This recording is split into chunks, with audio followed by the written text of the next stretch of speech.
presente, autoridades, membros de nossa equipe, todos vocês que estão aqui, nós damos o nosso bem-vindo nesta manhã.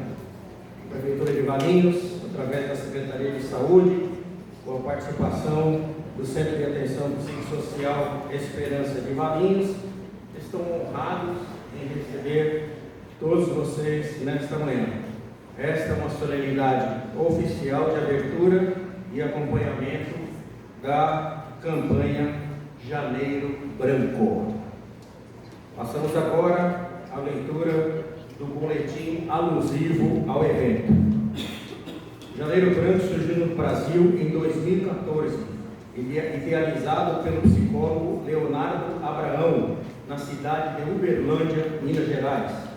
A campanha foi criada com o objetivo de chamar a atenção da sociedade para a importância da saúde mental e emocional, incentivando a preservação de transtornos psíquicos e a promoção do bem-estar.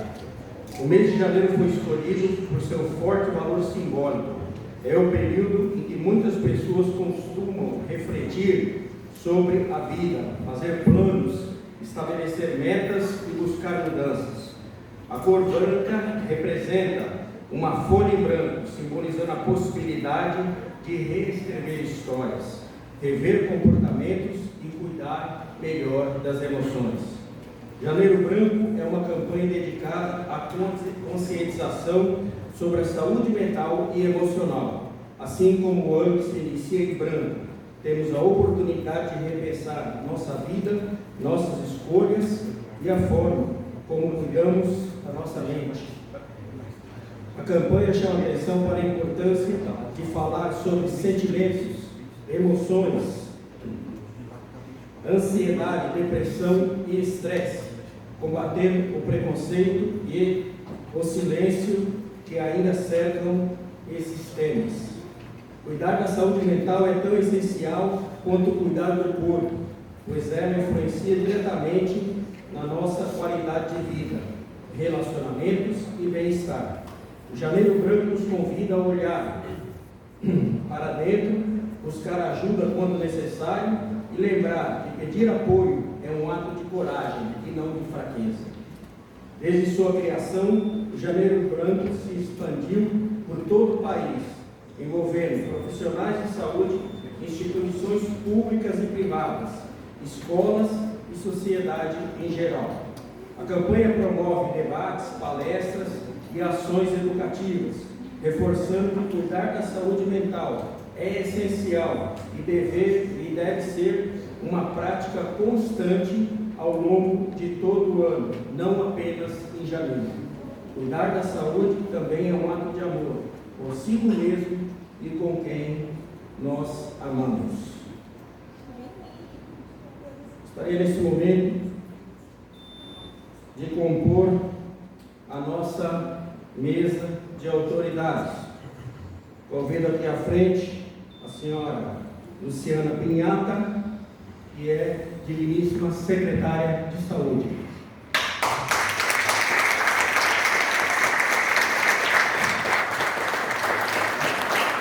Senhora André Mansan, que é o nosso secretário adjunto de Saúde.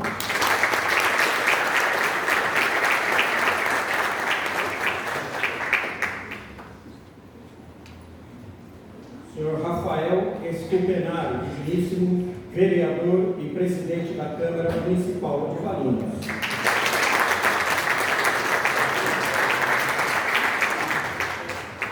Senhor Marcelo Yoshida, digníssimo vereador do município de Valinhos.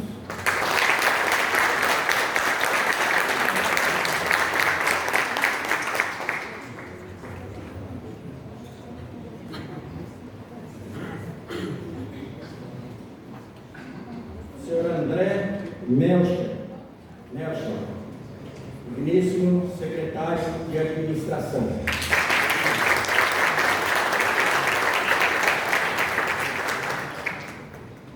Gostaria de apresentar também, nesta manhã, que está conosco, a senhora Paula Nista, que é diretora do Centro de Especialidades, a senhora Mara Siqueira, que é supervisora do CAPS, e em nome delas eu cumprimento todos os diretores e todos os nossos supervisores da administração.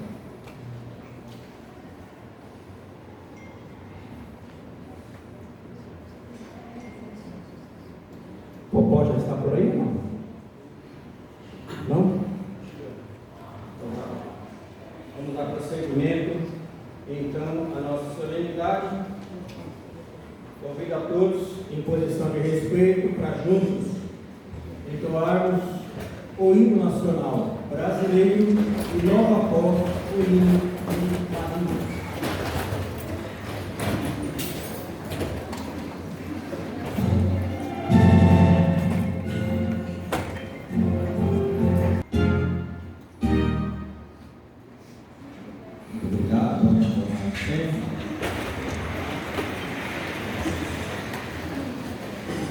Nós agradecemos a presença do vereador Rodrigo Fernandes, o Popó, que eu já convido para estar aqui conosco, para ocupar o local aqui, e também convido ele para fazer a abertura oficial do evento Janeiro Branco.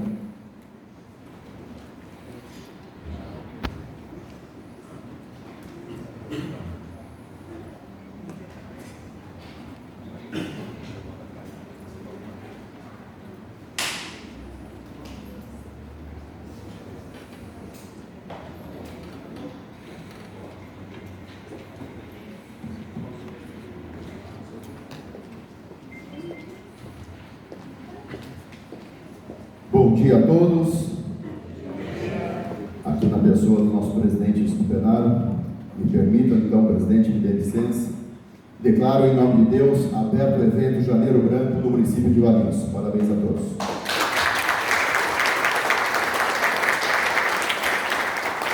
Quero aproveitar o vereador aqui, porque talvez poucos saibam, Janeiro Branco é um evento oficial do município de Valinhos através da Lei 5635 de 19 de 4 de 2018. Institui lá no seu artigo 2º exatamente o que nós estamos fazendo aqui. Esse evento para divulgar e trabalhar essa questão. Então, nada como a gente ouvir o vereador que foi o cabeça, né, o pai dessa lei, para ele trazer para nós o que ele sentiu quando certamente Deus tocou no seu coração para fazer essa lei. Novamente, bom dia a todos. Uma grande alegria e satisfação de eu ver hoje uma manhã tão rica com pessoas interessadas sobre o assunto. Na oportunidade, quero aqui então cumprimentar o presidente da casa, Zé Escupenário, vereador Marcelo Yoshida, secretário André Belcher, secretário adjunto de saúde André Vansan e a nossa secretária de saúde, que possam fazer a Luciana esse trabalho e essa reflexão também no dia de hoje da importância que é a temática. Mas enfim, quando veio essa ideia é justamente por conviver com famílias, com pessoas ao entorno que passam por um problema de saúde mental. E nada melhor, nada mais justo de que se firmar um marco na nossa cidade, fazer uma propositura, uma legislação dessa, que possa trazer para dentro da nossa cidade a obrigatoriedade do poder público se organizar para fazer a reflexão, criar políticas públicas que venham ao encontro da saúde mental. Nada mais justo que reconhecer o trabalho dos profissionais. Aqui destaco o trabalho da Mara, uma guerreira, uma batalhadora com relação à saúde mental do nosso município. E mais do que isso,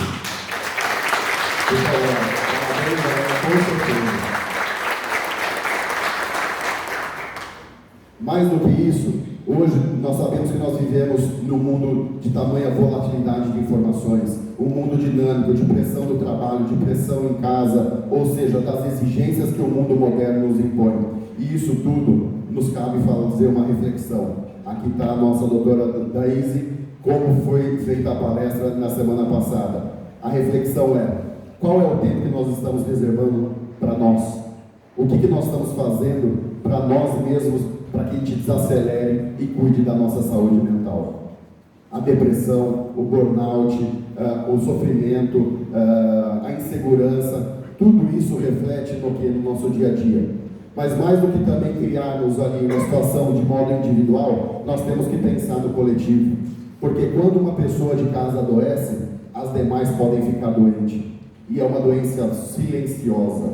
E quando é silenciosa e não tratada, ela se torna grave.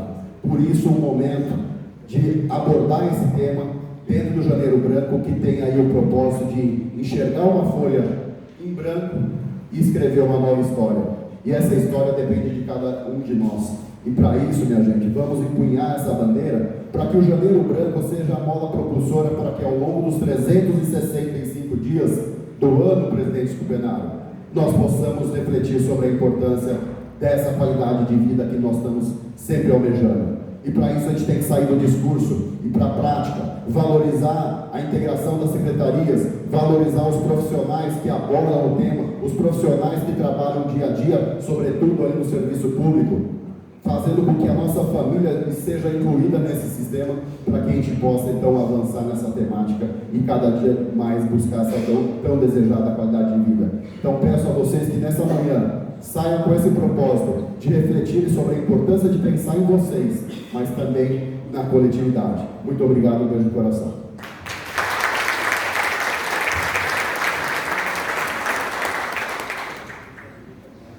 Muito obrigado ao vereador Popó. Então, já que ele pediu, eu vou fugir aqui do protocolo um pouquinho do programa. E quero que fique em pé aí a Mara Siqueira e a Maíra. Cadê a Maíra? Onde está?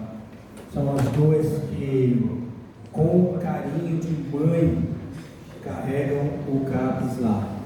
Então, eu gostaria de pedir uma salva de palmas para ela.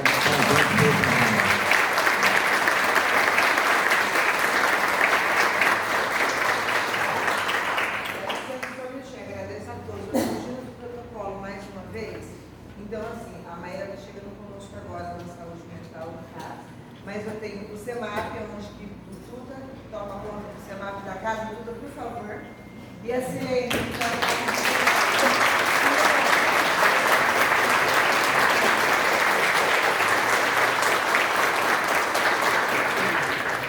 o pessoal do CREAPS, também no papel do CREAPS está o Wesley representando, que a gente está sendo nosso supervisor. Wesley, por favor.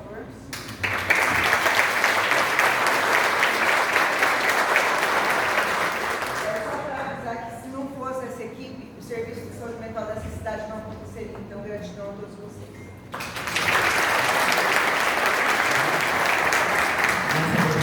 Para todos os profissionais que militam, né? Tem tantos aí, eu vejo, estou vendo o pessoal aí, e a gente acolhe no nosso coração todos vocês que trabalham pela saúde mental do nosso povo valiense.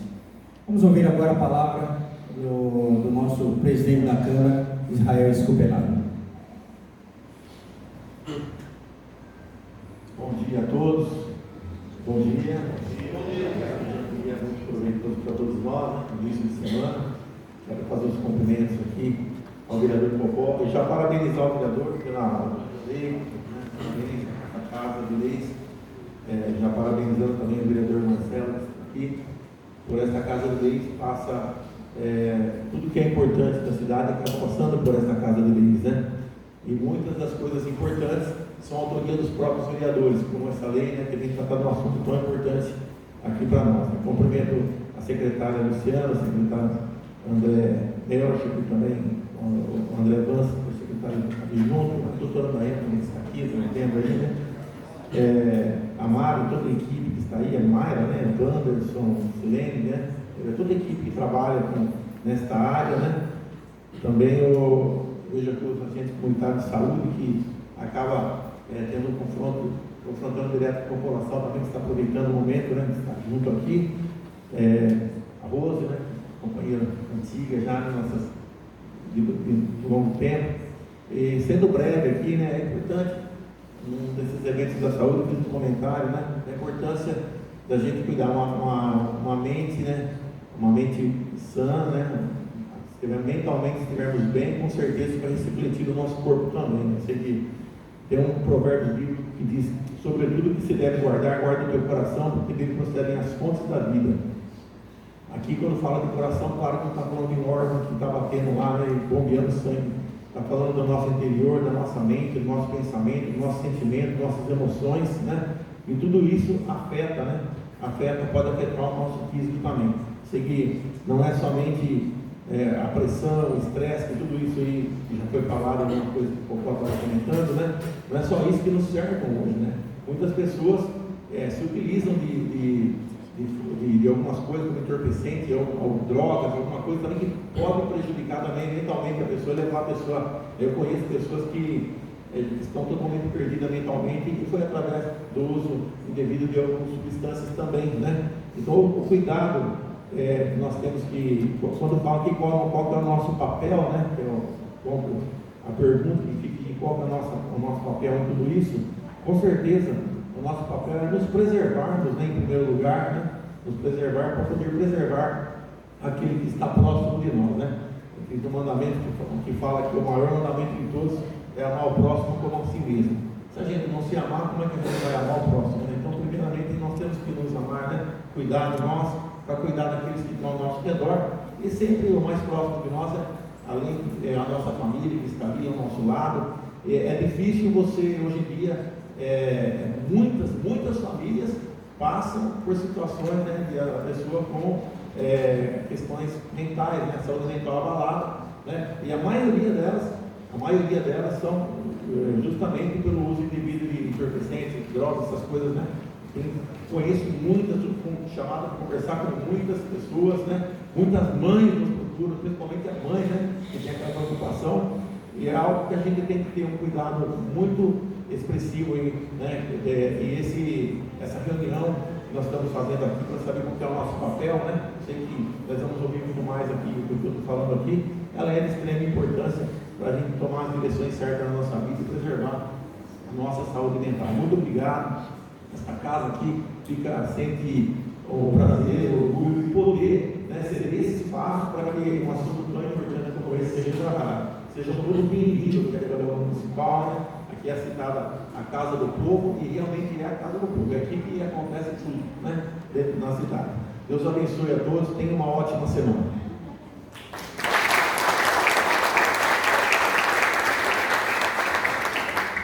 Muito obrigado e queremos agradecer a Câmara por ter aberto o espaço para nós realizarmos o evento nessa manhã. Não é uma nem duas vezes que a gente já viu ele por lá, sempre acompanhando o nosso trabalho e as nossas dificuldades, então não poderia deixar de ouvir também o vereador Marcelo Yoshida. Bom dia a todas as pessoas, colegas, servidores e servidoras aqui presentes. Cumprimento as autoridades aqui presentes, em nome da nossa secretária, Esther Cunhado, que está aqui. E gostaria de parabenizar também, né, o colega vereador Popó, que fez a lei, autor da lei. Mas eu queria deixar aqui algumas palavras importantes a respeito de saúde mental, né? A maior parte dos servidores da saúde mental que estão aqui me conhecem, porque eu acompanho o trabalho da saúde mental desde a segunda conferência municipal de saúde mental, pós-pandemia, no qual a gente teve algumas resoluções muito importantes, entre elas o acompanhamento e fortalecimento da RAP novamente, né?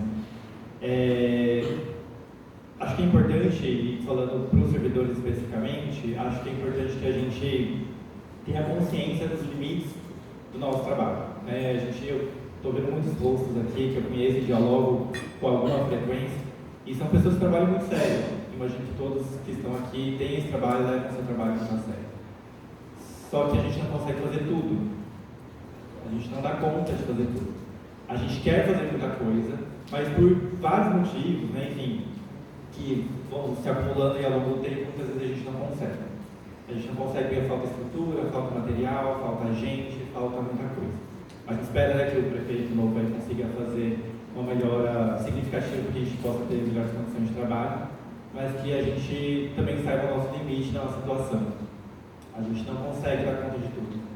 Eu acho que é importante reforçar porque muitas vezes a gente liga para as pessoas, né, a gente como vereador muitas vezes liga para os servidores, para alguém que está em um cargo que possa nos atender de domingo, de sábado, e a gente vê que essas pessoas estão na rua, a gente vê que essas pessoas estão atendendo. A Mara mesmo, assim, dá final de semana, dá domingo à noite, muitas vezes está no atendimento. assim como as pessoas da assistência social que estão aqui. Então a gente sabe dessa importância, mas é importante que a gente também se preserve, porque se a gente não estiver bem, a gente não vai conseguir fazer aquilo que é a nossa tarefa, que é atender a população da melhor maneira possível. E a gente só vai conseguir fazer isso se a gente estiver bem. Então, fica aqui a minha mensagem para que a gente possa se cuidar um pouco mais esse ano, para que a gente possa ter melhores condições de trabalho, para que a gente possa ter um ambiente de trabalho adequado, para que a gente possa combater aquilo que afeta a nossa saúde mental, especialmente no serviço público, que é o assédio moral, que é um assunto que muitas vezes a gente tem muita dificuldade de tocar nesse assunto, mas que a gente precisa enfrentar, né? A Prefeitura instituiu a CIP, instituiu os grupos de trabalho, a gente espera que isso possa diminuir os casos de assédio, que a gente possa conseguir trabalhar efetivamente bem, para atender bem a população. Que tenhamos um ótimo evento.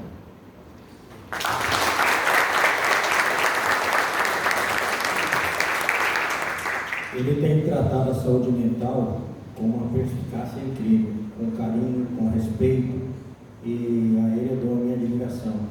Nosso secretário adjunto, André Canção, com a palavra.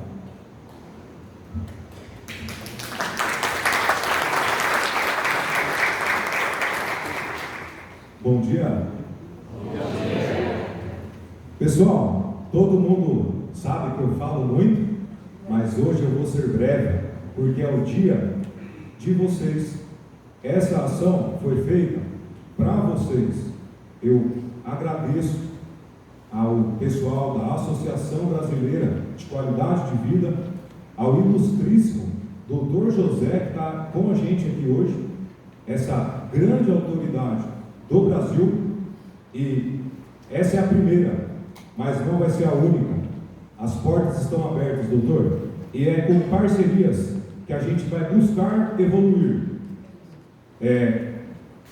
Com muita felicidade, hoje eu posso dizer, em nome do meu chefe, André, secretário do administrativo, da Luciana, secretária da saúde, todo servidor que estiver com qualquer problema, pode procurar o Densomate, que tem o atendimento psicológico, psiquiátrico, e não só os servidores. Se o pai precisar, a mãe, o neto, o tataravô, é obrigação cuidar.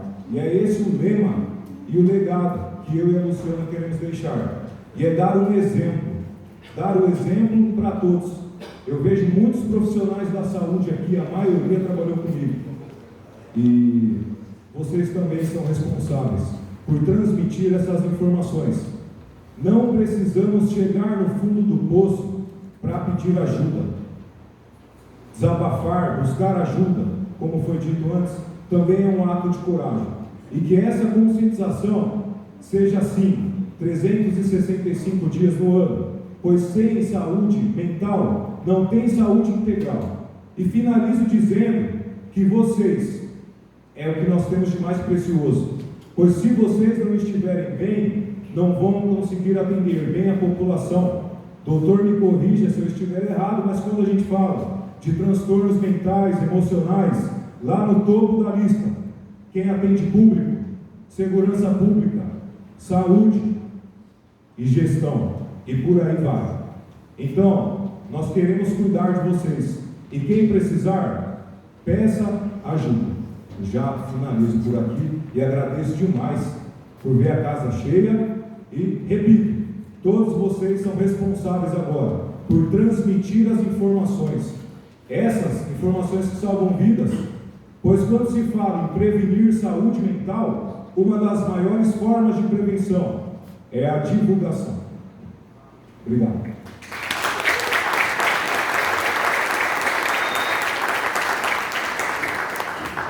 Falou pouco mesmo. Vamos ouvir agora a palavra da nossa secretária, Luciana Cunhato. Bom dia a todos. É um prazer estar aqui com vocês nessa manhã. Começando a segunda-feira é sempre um dia, meu Deus, a segunda-feira. Mas quando eu cheguei aqui, eu fiquei bastante feliz. E a gente não está no começo do mês, mas não tem data, né? O Janeiro Branco é apenas um marco. E a importância do Janeiro Branco são todos os dias do ano, todos os meses do ano, né?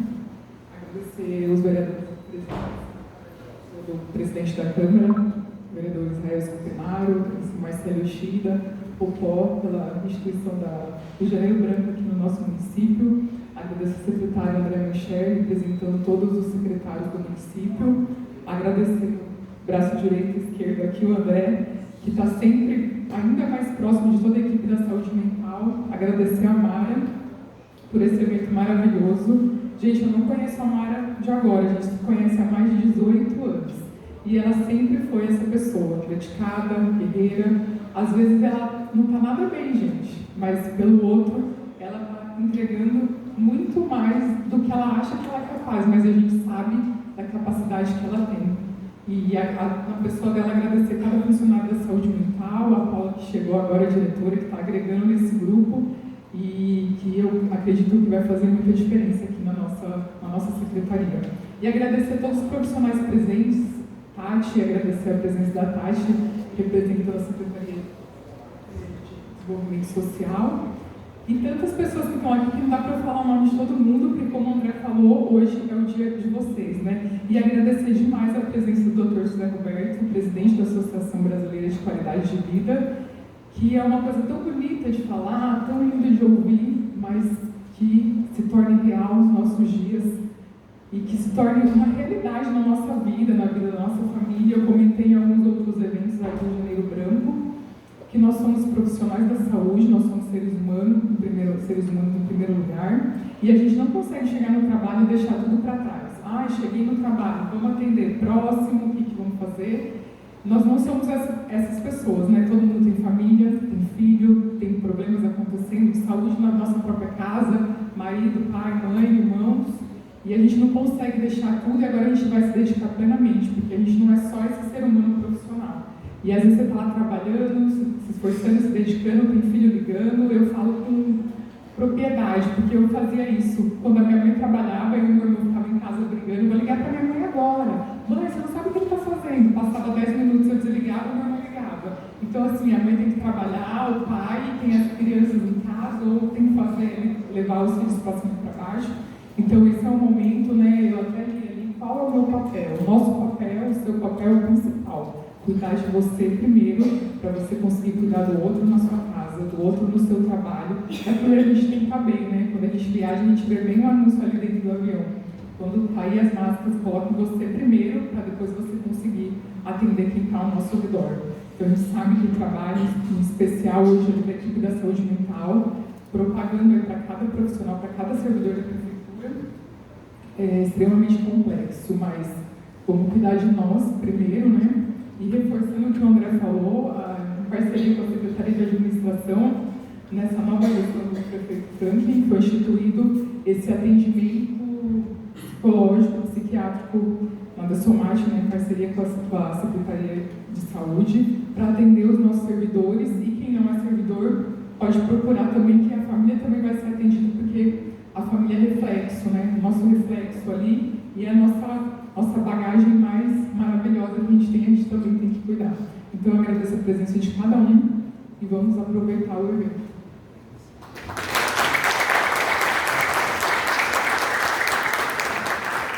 Neste momento, eu convido a todos para nós desfazermos a mesa de autoridades, se posicionem lá embaixo, para nós darmos início, darmos continuidade, ou melhor, ao evento. Enquanto o pessoal desce, eu gostaria de entrar aqui no âmbito pessoal um pouquinho. Alguns anos atrás, eu fui diretor da Mara. E aí, um certo dia, eu transferi ela para a saúde mental. Verdade. E ela ficou muito brava comigo. E o tempo mostrou que eu estava certo, porque olha o que virou o serviço de saúde mental em Valinhos. Novamente, parabéns, viu, Mara? Bom, dando prosseguimento, nós agradecemos e convidamos aqui à frente ele que é formado em cirurgia pela Unicamp, pós-graduado em gestão estratégica pela Dom Cabral, liderança pela Escola de Comércio de São Paulo, gestão de negócios por Aferrolab, mais de 12 anos de experiência corporativa atuando na área de benefícios, qualidade, saúde, segurança e meio ambiente. Atualmente está como diretor de estratégia em saúde no grupo XITP Benefícios, docente de gestão de programas de saúde e bem-estar na Associação Brasileira de Qualidade de Vida, coordenador de MBA de Gestão e Inovação em Saúde pela Faculdade Tércios, sócio-diretor da loja Coelho, empresa especializada em modelagem, benefícios e gestão de saúde. Senhoras e senhores, recebam com muito carinho o Dr. José Antônio Coelho Júnior.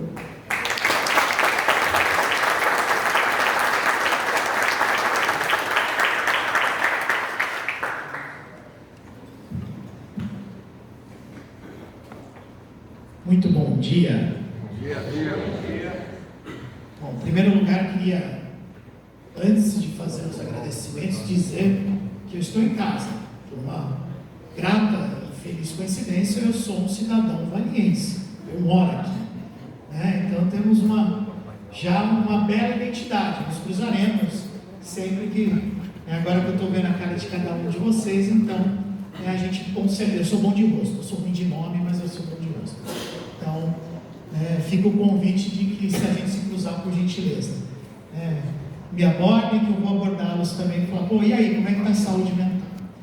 Queria agradecer imensamente o convite, primeiro o link feito através da Cecília, que depois a Mari fez um trabalho ali todo de me explicar, entender como é que isso se daria, e agradecer o respeito e a estrutura, através não só dos secretários presentes, dos vereadores e de todas as autoridades, e principalmente de todos vocês que estão aqui hoje para falar desse assunto que não é modinha. Eu já combinei, quem está gravando, que eu vou andar bastante, tá? Então, se eu sair do campo de visão, por gentileza, fique virando, fique tranquilo, eu volto. Tá? É que eu gosto de andar para interagir, porque esse assunto tem muito a ver com dinâmica. Esse assunto tem muito a ver com movimento. Esse assunto tem muito a ver com o propósito de levar isso a lugares que ainda a gente não conseguiu chegar. Tá? Então, se a gente puder, talvez diminuir um pouquinho a luz daqui, se for possível, porque acho que fica melhor para o pessoal ver lá. Bom, conforme a apresentação, não vou ficar passando aqui, porque já foi falado sobre a minha... Eu tenho um orgulho e prazer também de ter sido formado na região, sou formado aqui em Americana, sou cirurgião de formação e depois eu enveredei para o lado de gestão e aí tem 15 anos que eu trabalho com esse nível e há 12 anos eu faço parte do circuito da Associação Brasileira de Qualidade de Vida, que eu vou falar brevemente para depois a gente entrar no assunto. Os meus contatos e as minhas mídias estão aí, por gentileza. Fiquem à vontade, me acionem para a gente poder trocar. A gente também publica bastante, e eu faço tudo que a gente publica na BQV, eu acabo trazendo para cá, e aí a gente, inclusive, até pôs aqui meu WhatsApp, se precisarem também, estou disponível, tá bom? Onde é que a gente está hoje, e estar à frente como presidente da Associação Brasileira de Qualidade de Vida, traz uma responsabilidade daquilo que é a história da BQV.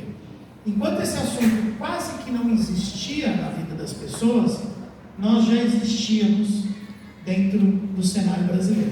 Nós somos uma associação de 30 anos de idade. Começamos em 1995, focados em promover saúde e qualidade de vida dentro dos ambientes corporativos, dentro das empresas. Porque a gente entendia que 2/3 da nossa vida estavam ali dentro e que, de alguma forma, a empresa precisava colocar dentro do ambiente de trabalho dispositivos que melhorassem ou até mesmo amortecessem impactos não só da vida laboral, mas da vida social como um todo. É um conjunto de notáveis que começam naquela época. A gente só não tem mais a presença de um dos nossos ex-presidentes, mas todos os outros são vivos e participantes do conselho. Então a gente mantém a métrica de ser um farol na proa, ou seja, ser um referencial técnico e científico para tudo que acontece de qualidade de vida no Brasil. E faz um pouquinho mais de 10 anos que a gente vem expandindo o nosso universo, não só para o ambiente corporativo, mas para os ambientes sociais como um todo. Só para vocês entenderem, no Congresso Brasileiro desse ano, que nós promovemos, que é o maior congresso da América Latina, no segmento, 1.500 pessoas presentes, nós tivemos uma sessão só de serviço público. 53 secretarias estavam presentes no Congresso, para uma mesa que foi liderada pela Secretaria de Qualidade de Vida do Distrito Federal, que é uma referência no país com relação a essa parte, que inclusive foi e concorreu e ganhou ao Prêmio Nacional de Qualidade de Vida, que é dado pela BQV também, como exemplo de saúde e tudo.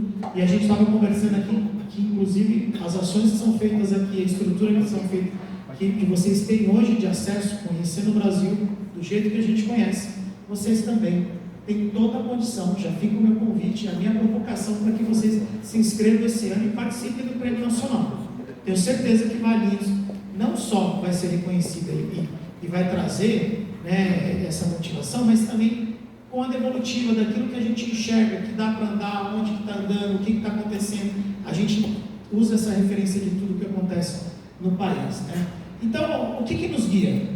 Ética e responsabilidade, a integração, e aí a integração é a integração de tudo, do público, do privado, né? Porque não existe segmentação, principalmente em saúde mental, que a gente está falando hoje, né? A parte de inovação, mas inovação com propósito, não adianta ficar fazendo qualquer coisa ou seguir alguma onda, né? Porque isso não vai levar muito longe. A parte de saúde integral, a diversidade e inclusão e a sustentabilidade são valores, não negociamos. Isso faz parte do nosso DNA. Os 30 anos nos deram alguns números bem interessantes.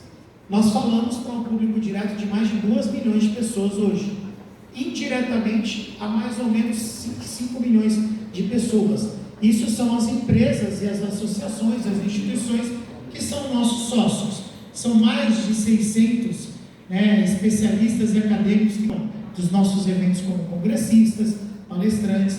Hoje, mais de 30 mil seguidores em nossas mídias sociais.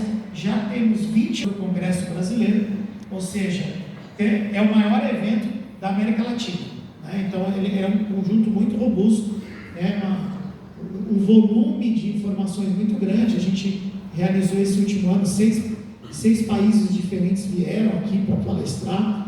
Há 28 anos a gente reconhece boas práticas no setor privado e também no setor público, mas recentemente. São 28 anos coletando dados do que dá certo, do que acontece, do que faz, do que não faz. E isso vira uma massa muito boa de comparação e ajuste para quem está começando ou quem está evoluindo. O Prêmio Nacional de Qualidade de Vida teve 41 finalistas esse ano.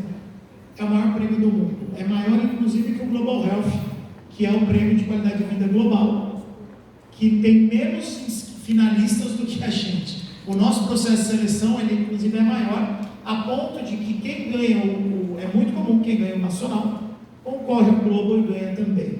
Nós tivemos boas empresas, inclusive o Hospital Alemão Oswaldo Cruz, por exemplo, é um hospital que ganhou o brasileiro, foi lá e ganhou depois o Global na sequência. A gente hoje tem o orgulho de ter, são mais de 200 premiados aí durante essa jornada do Prêmio Nacional, e a gente tem também o orgulho de ter o primeiro MBA, para saúde e qualidade de vida dentro das organizações. Mas, por que ele é o único que está dentro de uma associação? Ele não está dentro de uma instituição de ensino, dentro de alguém de saúde, ou coisas do tipo. A gente não tem conflito, a gente promove pela formação. Inclusive, o próprio de preço, acesso, acaba sendo melhor, porque a gente aqui não está para dar lucro, A gente é a formação dos profissionais. São 1,5 milhão de beneficiados com as ações que nós promovemos, dentro de tudo aquilo que a gente avalia no prêmio. A gente tem mais de 1.200 profissionais formados no MBA em todos os setores. Nós mapeamos, só para vir para cá, nós temos mais de 30 secretarias que já hoje tem gente formada pelo MBA atuando de alguma forma pelo Brasil. Tá? E a gente tem hoje aí um volume de acessos mensal, com troca, com dúvida, tem um acervo para ser explorado lá também, que a gente deixa para os nossos associados. Falando de ABQV, falei um pouquinho de mim, agora eu quero alinhar a expectativa. O que vocês querem ouvir aqui hoje?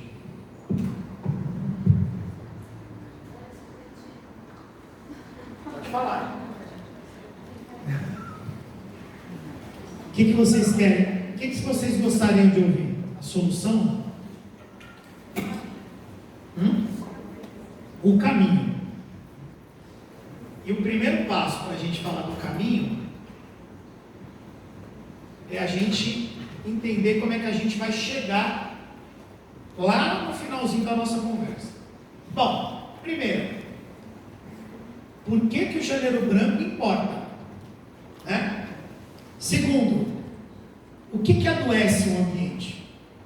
Quando eu ponho ambiente, eu não estou falando ambiente de trabalho não, tá? Estou falando qualquer ambiente. O que acontece no ambiente que acaba levando ao adoecimento das pessoas? E terceiro, o que cada um pode fazer nesse contexto como um todo, tá bom? Então, a gente quer chegar no final da nossa conversa, respondendo esses 3 temas aqui. E aí, por que falar disso aqui? Por que isso tem importância?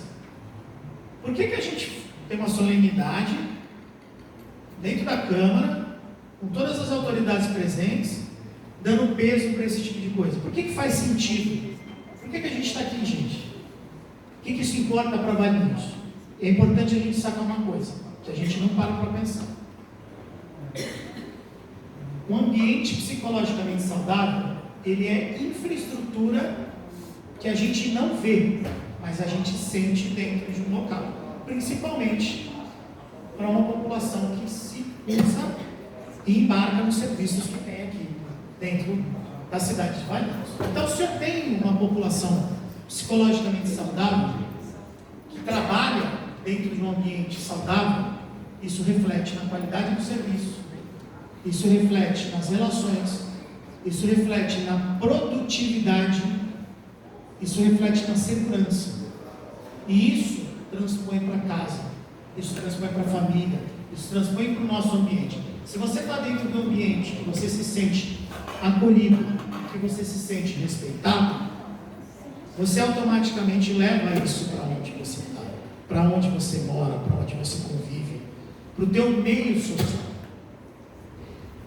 É muito comum, e a gente escuta muito, né, que ambientes tóxicos afastam as pessoas, mas não afastam só as pessoas do ambiente de trabalho. Essas pessoas perdem referencial, inclusive, porque ela começa a levar muito peso para a própria vida pessoal.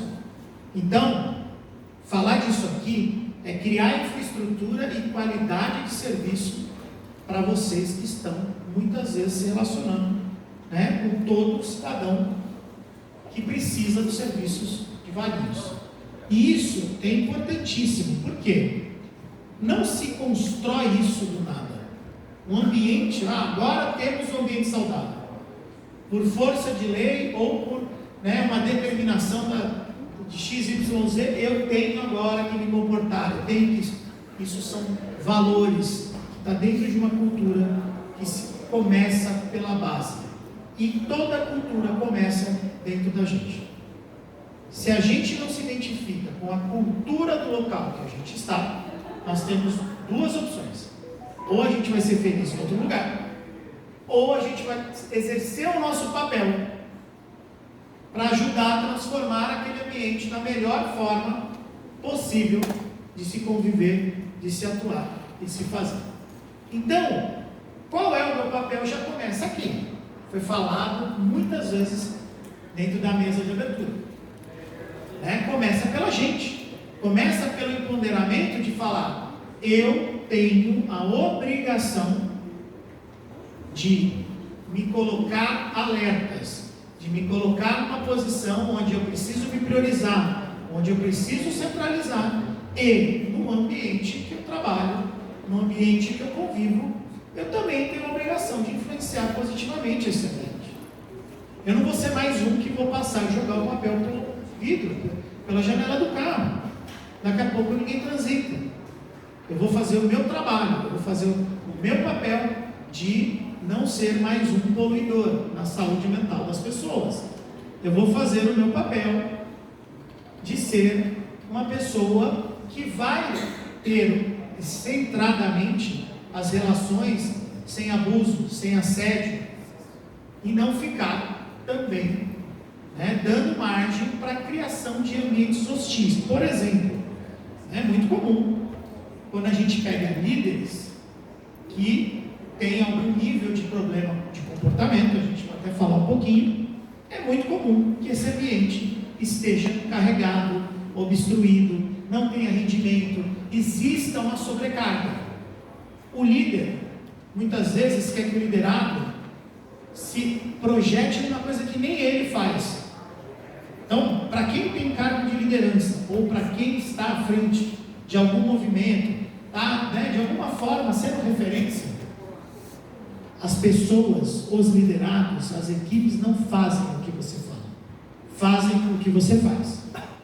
Então, o exemplo tem que ser gerado. Se a gente daqui, se não estivermos bem, a gente tem que colocar a consciência de que eu preciso de ajuda, de que eu tenho que procurar um recurso, de que eu posso me apoiar em alguém, de que eu tenho um serviço que eu possa procurar, como foi falado aqui. E isso gera valor. Porque muitas vezes a gente fica naquele seguinte sentido: eu não vou falar para ninguém, porque senão vão me julgar.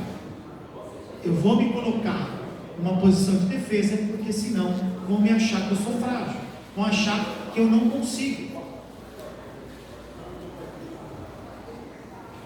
Eu trabalhei, né, durante essa vida, os 15 anos da vida executiva, eu tive algumas situações emblemáticas, mas uma delas foi uma queixa que nós recebemos através de um canal confidencial, que essa pessoa manifestava que depois que ela tinha dito que ela tinha uma alteração, né, de um novo transtorno psicomental, diagnosticado e em tratamento, totalmente controlado, quando segundo ela, tá? Ela manifestou isso para a liderança. Desde então ela passou a não fazer mais parte de algumas reuniões. Ela foi afastada de reuniões críticas. Ela foi retirada de alguns fóruns, percepção dela. E aí a gente vai apurar, né? E o líder, cara super humanizado, falou: puxa, então, de fato a gente não queria sobrecarregá-la. De fato, a gente criou alguns amortecedores para que ela tivesse mais condição. Mas ela te pediu isso? Não. Então, mas por que você não conversou com ela sobre? Então, aqui já vem o segundo ponto. Não existe saúde mental sem diálogo, sem interação saudável. A saúde mental que começa comigo depende de uma interação que eu tenho com o ambiente. E se eu achar que eu estou fazendo o melhor pelo outro sem conversar com ele, muitas vezes o jeito que eu trato a pessoa, na minha concepção, está facilitando a vida dela. No lugar dela, está acabando com ela. Tem muita gente que não, vou adiantar o serviço aqui, vou fazer aquilo ali. Tem gente que gosta, faz, vai fazendo, vai realizando. E a pessoa que está do lado, que muitas vezes precisa ser ouvida, fala: pô, mas a pessoa não para nem para me escutar. E aquilo começa a gerar um distanciamento. Então as relações começam a ter ruptura. O ambiente psicologicamente saudável se instala como infraestrutura. Um protege o outro, porque um respeita o espaço do outro. Lembrar que a saúde mental não é ausência de doença.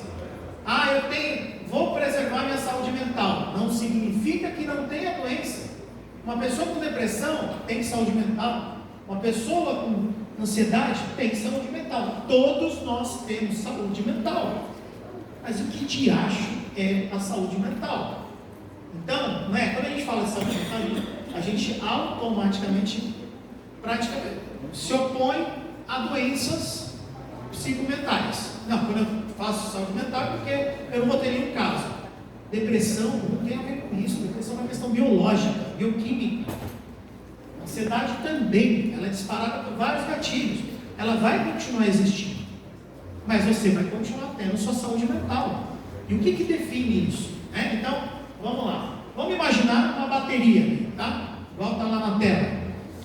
Hora eu vou estar mais carregado, hora eu vou estar menos carregado. Hora vai estar no vermelhinho piscando, né? Hora a bateria vai estar cheia, vou estar bombando lá, né? E isso é completamente normal. Durante a nossa vida, durante as fases, a gente vem oscilando. Uma linha de carregamento. Isso é saúde mental. Ela é um trilho no qual, hora eu estou melhor, hora eu estou pior. E para isso, a gente coloca, né, a gente tem que saber onde é que estão as caixinhas, o que influencia positivamente. Família, por exemplo, o que influencia, né, que está dando peso, que está tirando um pouco da energia, o que está dando mais energia, o emprego, né, a questão que a gente tem aqui, né, dos sonhos, a parte do propósito, as metas, seja lá o que for, aquilo que te influencia a oscilar. Todo mundo oscila.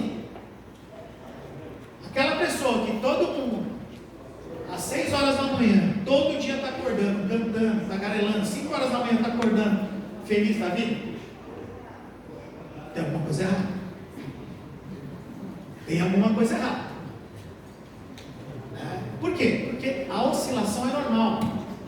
A pessoa que está acordando todo dia às 5 da manhã, extremamente descarregada, também não é normal. Tudo bem que você não vai começar com a bateria 100%, mas tem dia que você vai acordar mais animado, vai ter alguma coisa que vai ser negativo, positivo, e aí vai. O que eu estou trazendo é o seguinte: ninguém é 100% para baixo ou 100% para cima. Então, vamos lá. É um outro dominado aqui. Aquele dia difícil, seu, precisa de alguma forma ser mostrado. Gente, eu estou num dia legal hoje. Estou precisando ficar um pouquinho mais quieto. Ou questões pessoais, não queria falar. Não, tem uma coisa que aconteceu aqui que não está legal. Esse tipo de espaço só vai acontecer se você der o espaço para outra pessoa falar. Então, o combinado é o seguinte: como ninguém está 100% e ninguém está 0% todos os dias, naquele dia que você está super bem, manifesta a sua alegria e fala: pô, eu estou com compromisso hoje de agitar o negócio aqui. Por quê? Porque eu estou carregado, eu estou pilhado, isso aqui me motiva. Desde que eu cheguei aqui, eu estou sendo carregado pela energia de vocês, isso me motiva. Tem coisas que a gente faz que vai recarregando o dia, tem que saber o que é. Acordei hoje, meio também, né? Um monte de coisa, tem reunião em São Paulo, lá, correria, aí você fica, nossa, preocupado, acorda, corre, né? A esposa já saiu para ir trabalhar, e aí vim para cá, já pensando no dia, pronto. Isso aqui é um baita amortecedor para mim, estou saindo recarregado.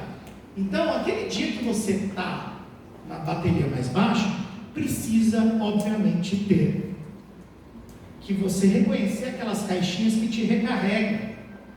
O que me faz bem? Quem são as pessoas que me ajudam? Né? Quem são as pessoas que me apoiam? Essa rede de apoio. E é importante você falar para a pessoa: pô, você é um amigo, você é uma amiga, você é um parceiro, uma parceira. Eu gosto de compartilhar as coisas com você. Você percebe que o que eu estou falando envolve a gente? Por enquanto é o eu. Né? São coisas que não são complicadas de fazer, mas por que a gente não faz? Porque muitas vezes passa despercebido. Né? Aquele amigo, aquela amiga confidente, que muitas vezes a gente liga para falar os problemas, não é a mesma pessoa que a gente liga na hora que está também muitas vezes contente, porque a gente divide com outras pessoas, e está tudo bem. Mas aquela pessoa, se ela souber o quanto que ela é importante no momento ruim teu, aquilo vai reforçar positivamente o laço de vocês. E você, se estiver recebendo alguém nessa situação, ou de muita euforia, ou de um quadro mais depressivo, é importante você entender que aquele papel teu, ela confiou em você para falar aquilo, e muitas vezes a gente abandona, ignora, passa despercebido. Pô, esse cara que fica conversando comigo está me atrapalhando no dia a dia, estou tendo um monte de coisa para fazer, ele está aqui tagarelando comigo. Muitas vezes a gente está tão focado no nosso que a gente não olha para o lado, e lembrar que o lado é nosso também, porque o ambiente é o mesmo. Se o cara não está bem, se a mulher não está bem, se as pessoas começam a influenciar, o que mais influencia é o ambiente, é a pessoa negativa nesse ambiente. Por quê? Porque ela vai sobrecarregar, ela vai deixar de render, ela vai precisar de apoio, e se ela não for acolhida rápido, aquele assunto só vai piorar, e a gente vai ter que apagar incêndio. A Aí na hora do incêndio todo mundo vira amigo, né? Nossa, você viu, mas ela é uma pessoa tão não sei o quê. Faz 3 anos que ela está sofrendo, que ela está se afastando, que ela está levando, né, atestado, que ela não está produzindo. Até o momento que o caldo entorna e vira uma coisa agudizada. Eu vou trazer alguns dados. Por que a BQV, por que eu me sinto no propósito de fazer um trabalho aqui também dentro da parte pública, e por que é tão nobre? Vocês têm ideia de quantos funcionários públicos com vínculo formal tem no país? Eu estive em dezembro no Brasília fazendo um evento sobre qualidade de vida no Distrito Federal, e lá a gente levou esses números: 12 milhões de servidores públicos, 12, um pouquinho mais, tá? 12 e alguma coisa, 12 milhões de servidores públicos no país. Isso representa 12% dos vínculos formais que o Brasil hoje, né, tem atualmente. Então, assim, se a gente aqui não entender que vocês são uma força de trabalho, de produção e de exemplo para o Brasil, por isso que isso aqui tem que ser muito valorizado. Por isso que eu fico muito feliz de ver uma abertura como essa. Por isso que eu fico muito feliz de ver uma referência de alguém dentro, né, de um projeto de lei que vira, que transforma, vir reconhecer, porque isso aqui é força motriz. O André mesmo falou, para vocês são o maior ativo da prefeitura, vocês são o maior ativo da população. A gente desvaloriza esse tipo de coisa, né? Então, nosso compromisso também é de conseguir conscientizar as pessoas do quanto que o nosso trabalho é importante no impacto delas. E aí já sai um pouco do eu e vai para a questão, né? E aí é um chamamento no seguinte sentido: além de a gente ter políticas claras e ambiente positivo, a gente precisa de alguma forma ressaltar a importância do nosso servidor para a população, colocar ele na linha de frente como imagem de reflexo de sucesso, né? Como seria legal se a gente criasse um holofote maior e um megafone para falar, por exemplo, que você trouxe das pessoas que de fato carregam. Se não tivesse essas pessoas, se todos vocês não estivessem aqui, não aconteceria. Gente preocupada com, né, não só com o que a gente faz, mas, se a gente tivesse preocupado só com o que a gente ia fazer na vida, a gente não estaria aqui, né? Estaria tocando a nossa vida. Então, sinal, todo mundo aqui tem, né, um trabalho sobre isso. Eu não vou chover no molhado, mas assim, eu queria trazer algumas coisas do janeiro, tá? O Janeiro Branco foi muito bem falado, inclusive o resumo inicial foi lido, não tiraria nenhuma vírgula dali, muito pelo contrário, né? E como eu sabia que esse trabalho ia ser feito, eu trouxe muito menos do janeiro instituição, né, instituto, e trouxe muito mais do janeiro da conversa que eu tive, a possibilidade de ter com o Léo. Ele esteve com a gente nesse evento de Brasília, inclusive a gente deve estreitar a parceria para esse ano, para fazer uma série de coisas. Começa de um movimento de entendimento, de fragilidade, que pegou outros movimentos. Aí tem um dado que esse movimento foi baseado no Outubro Rosa, né, no Novembro Azul. Ele quis dar uma temática de peso, conforme já tinha tido sucesso. Mas aqui a gente tem uma diferença. E aí está exatamente do lado esquerdo, que a letra está pequenininha. Mas saúde mental, ela não funciona para o push. Só vou tomar um gole d'água. O que significa isso? Se eu faço o exame de próstata, passo pelo urologista, faço uma vez por ano, aquilo é uma prevenção. Porque provavelmente em um ano dificilmente se desenvolva alguma coisa de errado ou maligna que eu não vá reverter. Para a mama, para o colo de útero, a mesma coisa. Para a saúde mental, não.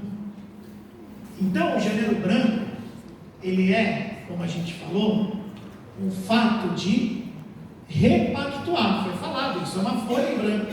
É onde eu faço o pacto. Então, na verdade, é para pensar o seguinte: o que eu quero no meu ano, por exemplo, de 26, para que eu consiga ter a minha saúde mental com o menor número de quedas possível de carga e me proteger mais. Mas isso é um ano inteiro. Não é um exame de próstata, não é uma consulta médica, não é passar no psiquiatra, não é passar no psicólogo. É o que eu tenho que fazer como agente da minha saúde, da minha transformação, como empoderado do meu destino e daquilo que eu preciso fazer, para fazer melhores escolhas para mim. Para mim. Ah, mas peraí, então você está falando que o negócio é ser egoísta, né? Vamos pensar só no próprio umbigo e está tudo bem. Saúde mental começa pela gente. Nossa secretária falou muito bem da máscara, né? De quando sai, a cabine despressuriza, cai as máscaras. A primeira orientação é: se eu não tiver com suprimento de oxigênio, o outro, eu não vou conseguir nem ficar acordado para suprir o próximo. Então, não é egoísmo, é autocuidado. É priorizar que você só vai conseguir dar apoio se você tiver condição de dar apoio. Mas todo momento eu vou estar em condição de dar apoio? A gente já viu, não. Né? E aí a gente vai se apoiar alguém que está em condição. E aí transpõe o eu. E é isso que ele traz aqui. Né? É a gente olhar isso como uma folha em branco. Por quê? Quem está entrando esse janeiro de 26 igual estava no janeiro de 25? Podemos estar melhor ou pior, tá? Não vou entrar aqui no fato, porque vai ter um estou pior, não sei, aí vai ter um que vai causar inveja. Estou bombando, estou melhor, né? Tem sempre um no grupo que quer causar inveja dos outros. O fato é que a gente amadurece, a gente vai trocando as nossas prioridades, mas nós não trocamos os nossos valores. Prioridade você muda, valor não, você não negocia. E aqui, a folha em branco é para você reescrever prioridades. Mas qual tem que ser o seu valor? Eu me priorizo. Eu tenho que estar com o mínimo de condições para atravessar a jornada do meu ano. Então, se nesse ano você está se propondo a novos desafios, ou você está enfrentando um ambiente, né, que não está tão saudável, ou por situações específicas, o que eu tenho que fazer para conseguir chegar do outro lado, com a minha cabeça com o mínimo de reserva para não pirar? Ah, não consigo, já estou pirando. Aí é hora de parar, sentar e pedir ajuda. Não, eu tenho um pouco de reserva, consigo chegar até lá, mas vou precisar de apoio, então eu já vou buscar quem pode me apoiar para fazer tal coisa. Vocês percebem que assim, é mais ou menos um mapa mental dizendo o que eu consigo fazer sozinho e o que eu não consigo fazer sozinho. Tá? O janeiro branco tem que ter esse significado. Aí você fala assim: poxa, mas que bacana, né? Virou lei. Isso vira lei, né? Em 23, né? Foi assinado, inclusive, pelo Geraldo Alckmin, na época, pelo gabinete, né? Um médico dentro da presidência, entendendo a importância, transforma isso num ato que vira reconhecimento. Mas por que um movimento que deveria falar de mim vira lei? É meu. Eu faço comigo o que eu quiser. Alguém dá um pitaco aqui? Por quê? Não tem certo ou errado, tá? Tudo que vocês falarem vai estar certo, por favor.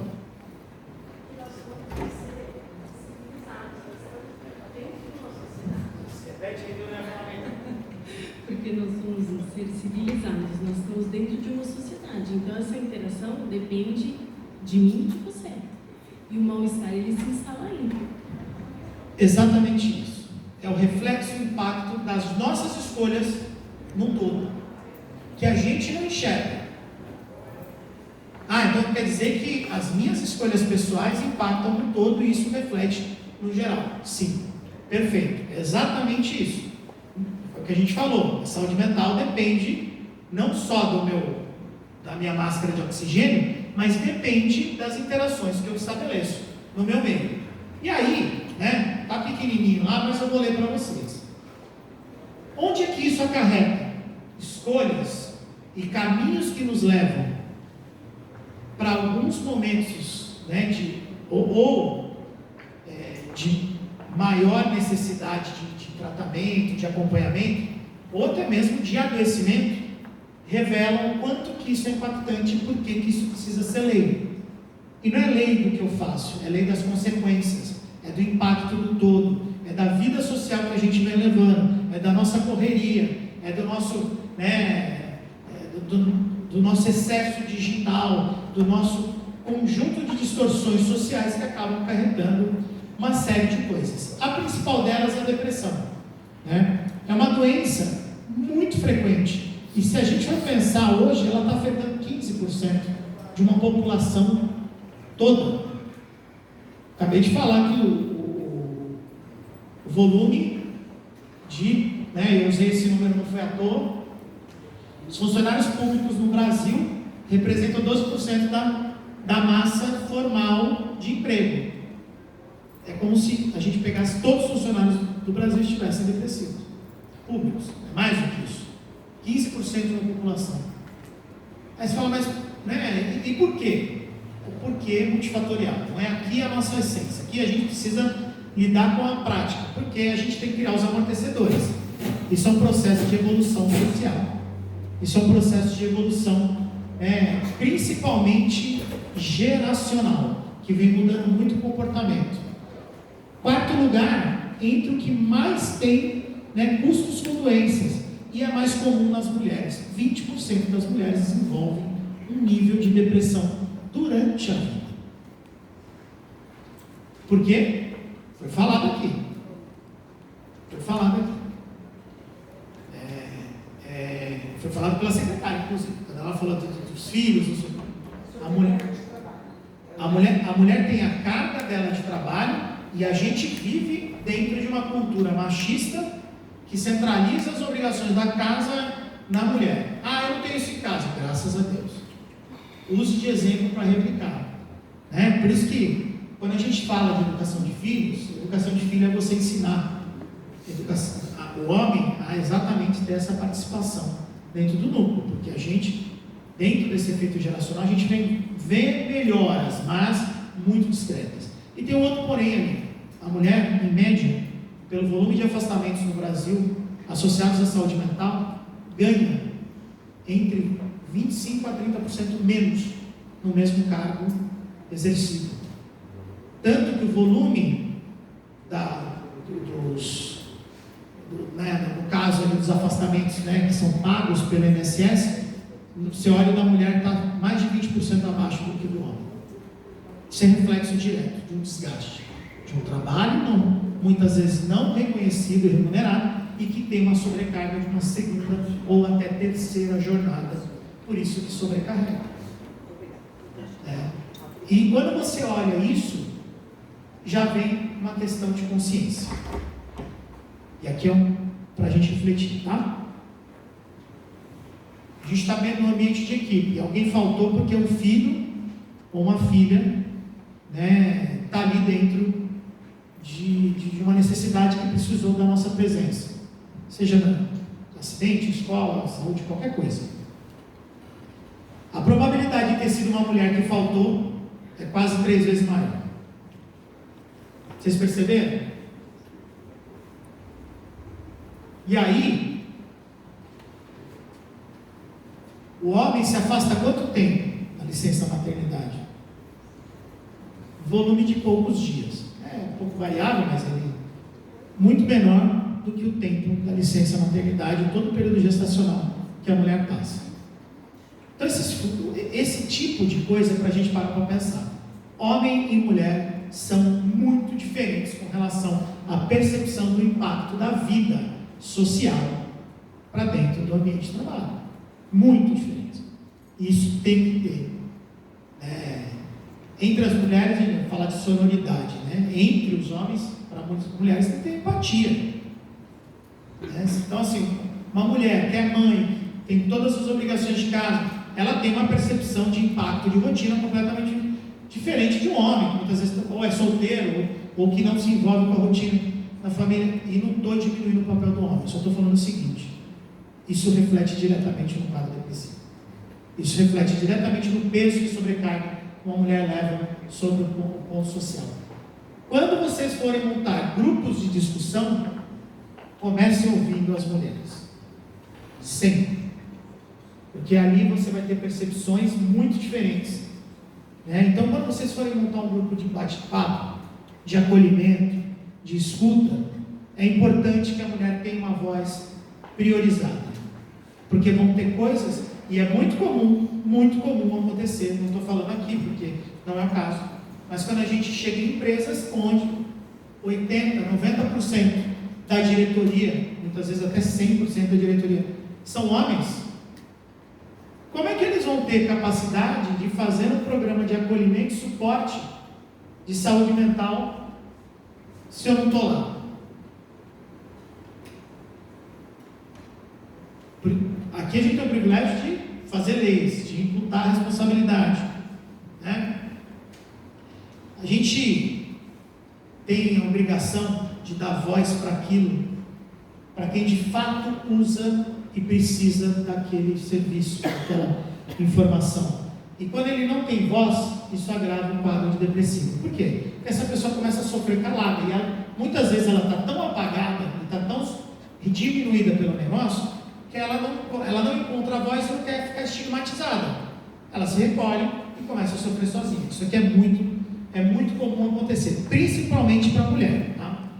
E, do outro lado, a gente tem um quadro de ansiedade cada vez mais comum e que está afetando muito a parcela mais jovem das gerações. A gente tem um pouco de tudo aqui, falando em geração, né? Dentro do nosso grupo aqui. Mas eu quero falar um pouquinho sobre as diferenças de percepção. A gente tem 5 gerações no mercado de trabalho hoje. Tá? E provavelmente essas 5 gerações estejam presentes dentro do nosso meio de convívio durante a rotina de trabalho. 3 das gerações mais velhas são gerações que nasceram sem o celular. Somos, a maior parte, são migrantes digitais. Nascemos sem, migramos para o modelo digital. As 2 gerações mais novas são nativos digitais, nasceram com o celular na mão, né? Nasceram com recurso, com propriedade para lidar com isso. Eles percebem, os nativos digitais percebem o mercado, a forma e as relações completamente diferentes do que os migrantes. Então, a gente também tem que pensar o seguinte: em breve, a maior parte das pessoas que vão servir dos serviços nossos, né, aqui dos servidores de Valinhos, serão nativos digitais. A gente precisa fazer um aprendizado de como eles encaram. Eles aderem muito mais a linhas digitais de terapia, de engajamento. O rosto a rosto muitas vezes não tem tanto impacto quanto eles têm uma linha para eles fazerem autocuidado muitas vezes. Eles preferem. No nosso caso, a gente precisa, né, quem não é nativo digital, precisa ter uma correlação física, presencial, para poder ter um melhor suporte e uma melhor identificação. Então essa migração, ela e não é um conflito de geração, né, gente? Eu estive gravei recentemente, está até nas minhas mídias, a gente gravou um podcast com a Isabela Camargo, né? Gravamos saiu agora, acho que foi em dezembro que saiu. E a gente falou um pouco disso, o quanto que isso impacta de forma, né, diferente a percepção, e o quanto que é importante também, além de eu priorizar a voz da mulher, a diferença de gênero, eu também priorizar a diferença de idades e gerações neste debate. Isso aqui que está aqui atrás é o que afeta grandiosamente as gerações mais novas. Vocês têm ideia por que a ansiedade bate mais nas gerações mais novas? Nossa, isso não tem paciência para nada, que é tudo para ontem. Quem tem adolescente em casa aqui? Me ajuda. E aí? Qual que é? Por que essa geração está tão mais afetada pela ansiedade?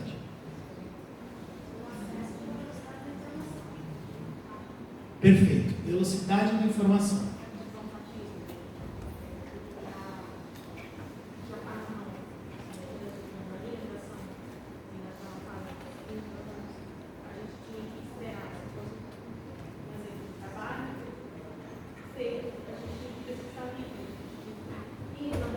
Na biblioteca. Pois é. Não tem mais biblioteca quase hoje.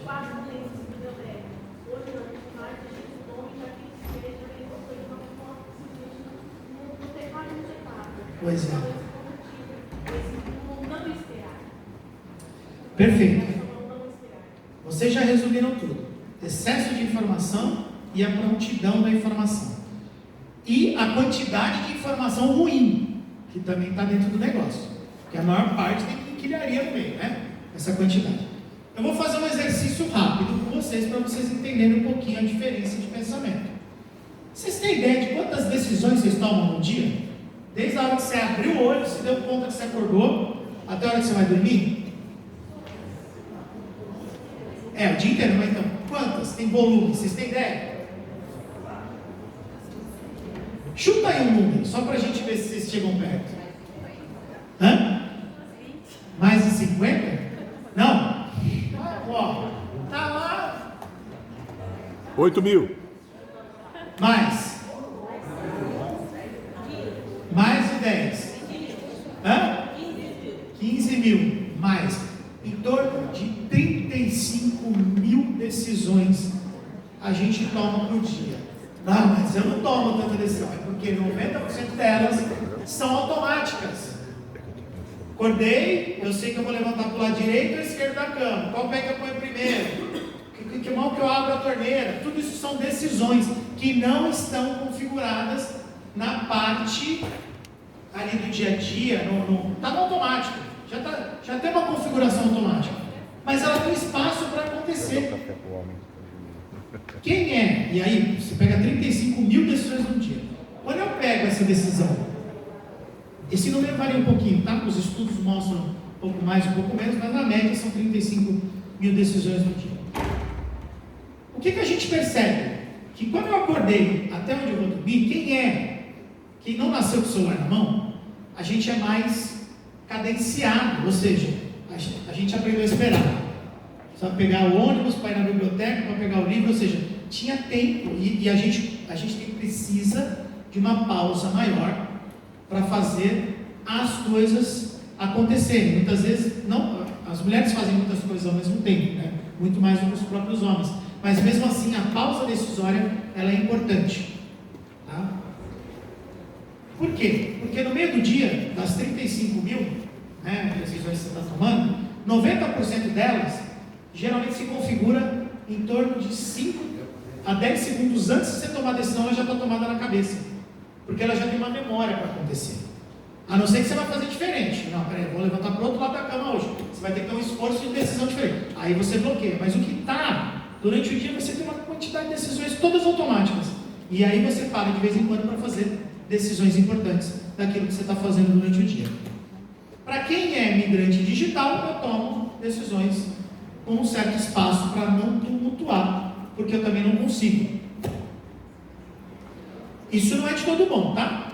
Porque isso vai levar, principalmente a gente, a ter maior carga de trabalho, maior extensão, dedicação contínua, maior resiliência, não sei o que, vai chegar no momento, pronto, uma bomba estourou do mesmo jeito. Mas o que as duas gerações mais jovens estão fazendo muito? Ele está aqui, na decisão diária, aí ele está na mídia social, ouvindo um outro áudio em velocidade 2, né? Que esse é um outro ponto, não vou nem entrar nisso, você cozinha, né? A gente precisa começar a pensar o quanto que a gente desenvolveu.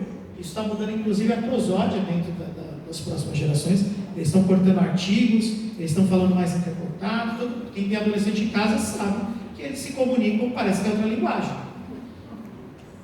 Mudou, né?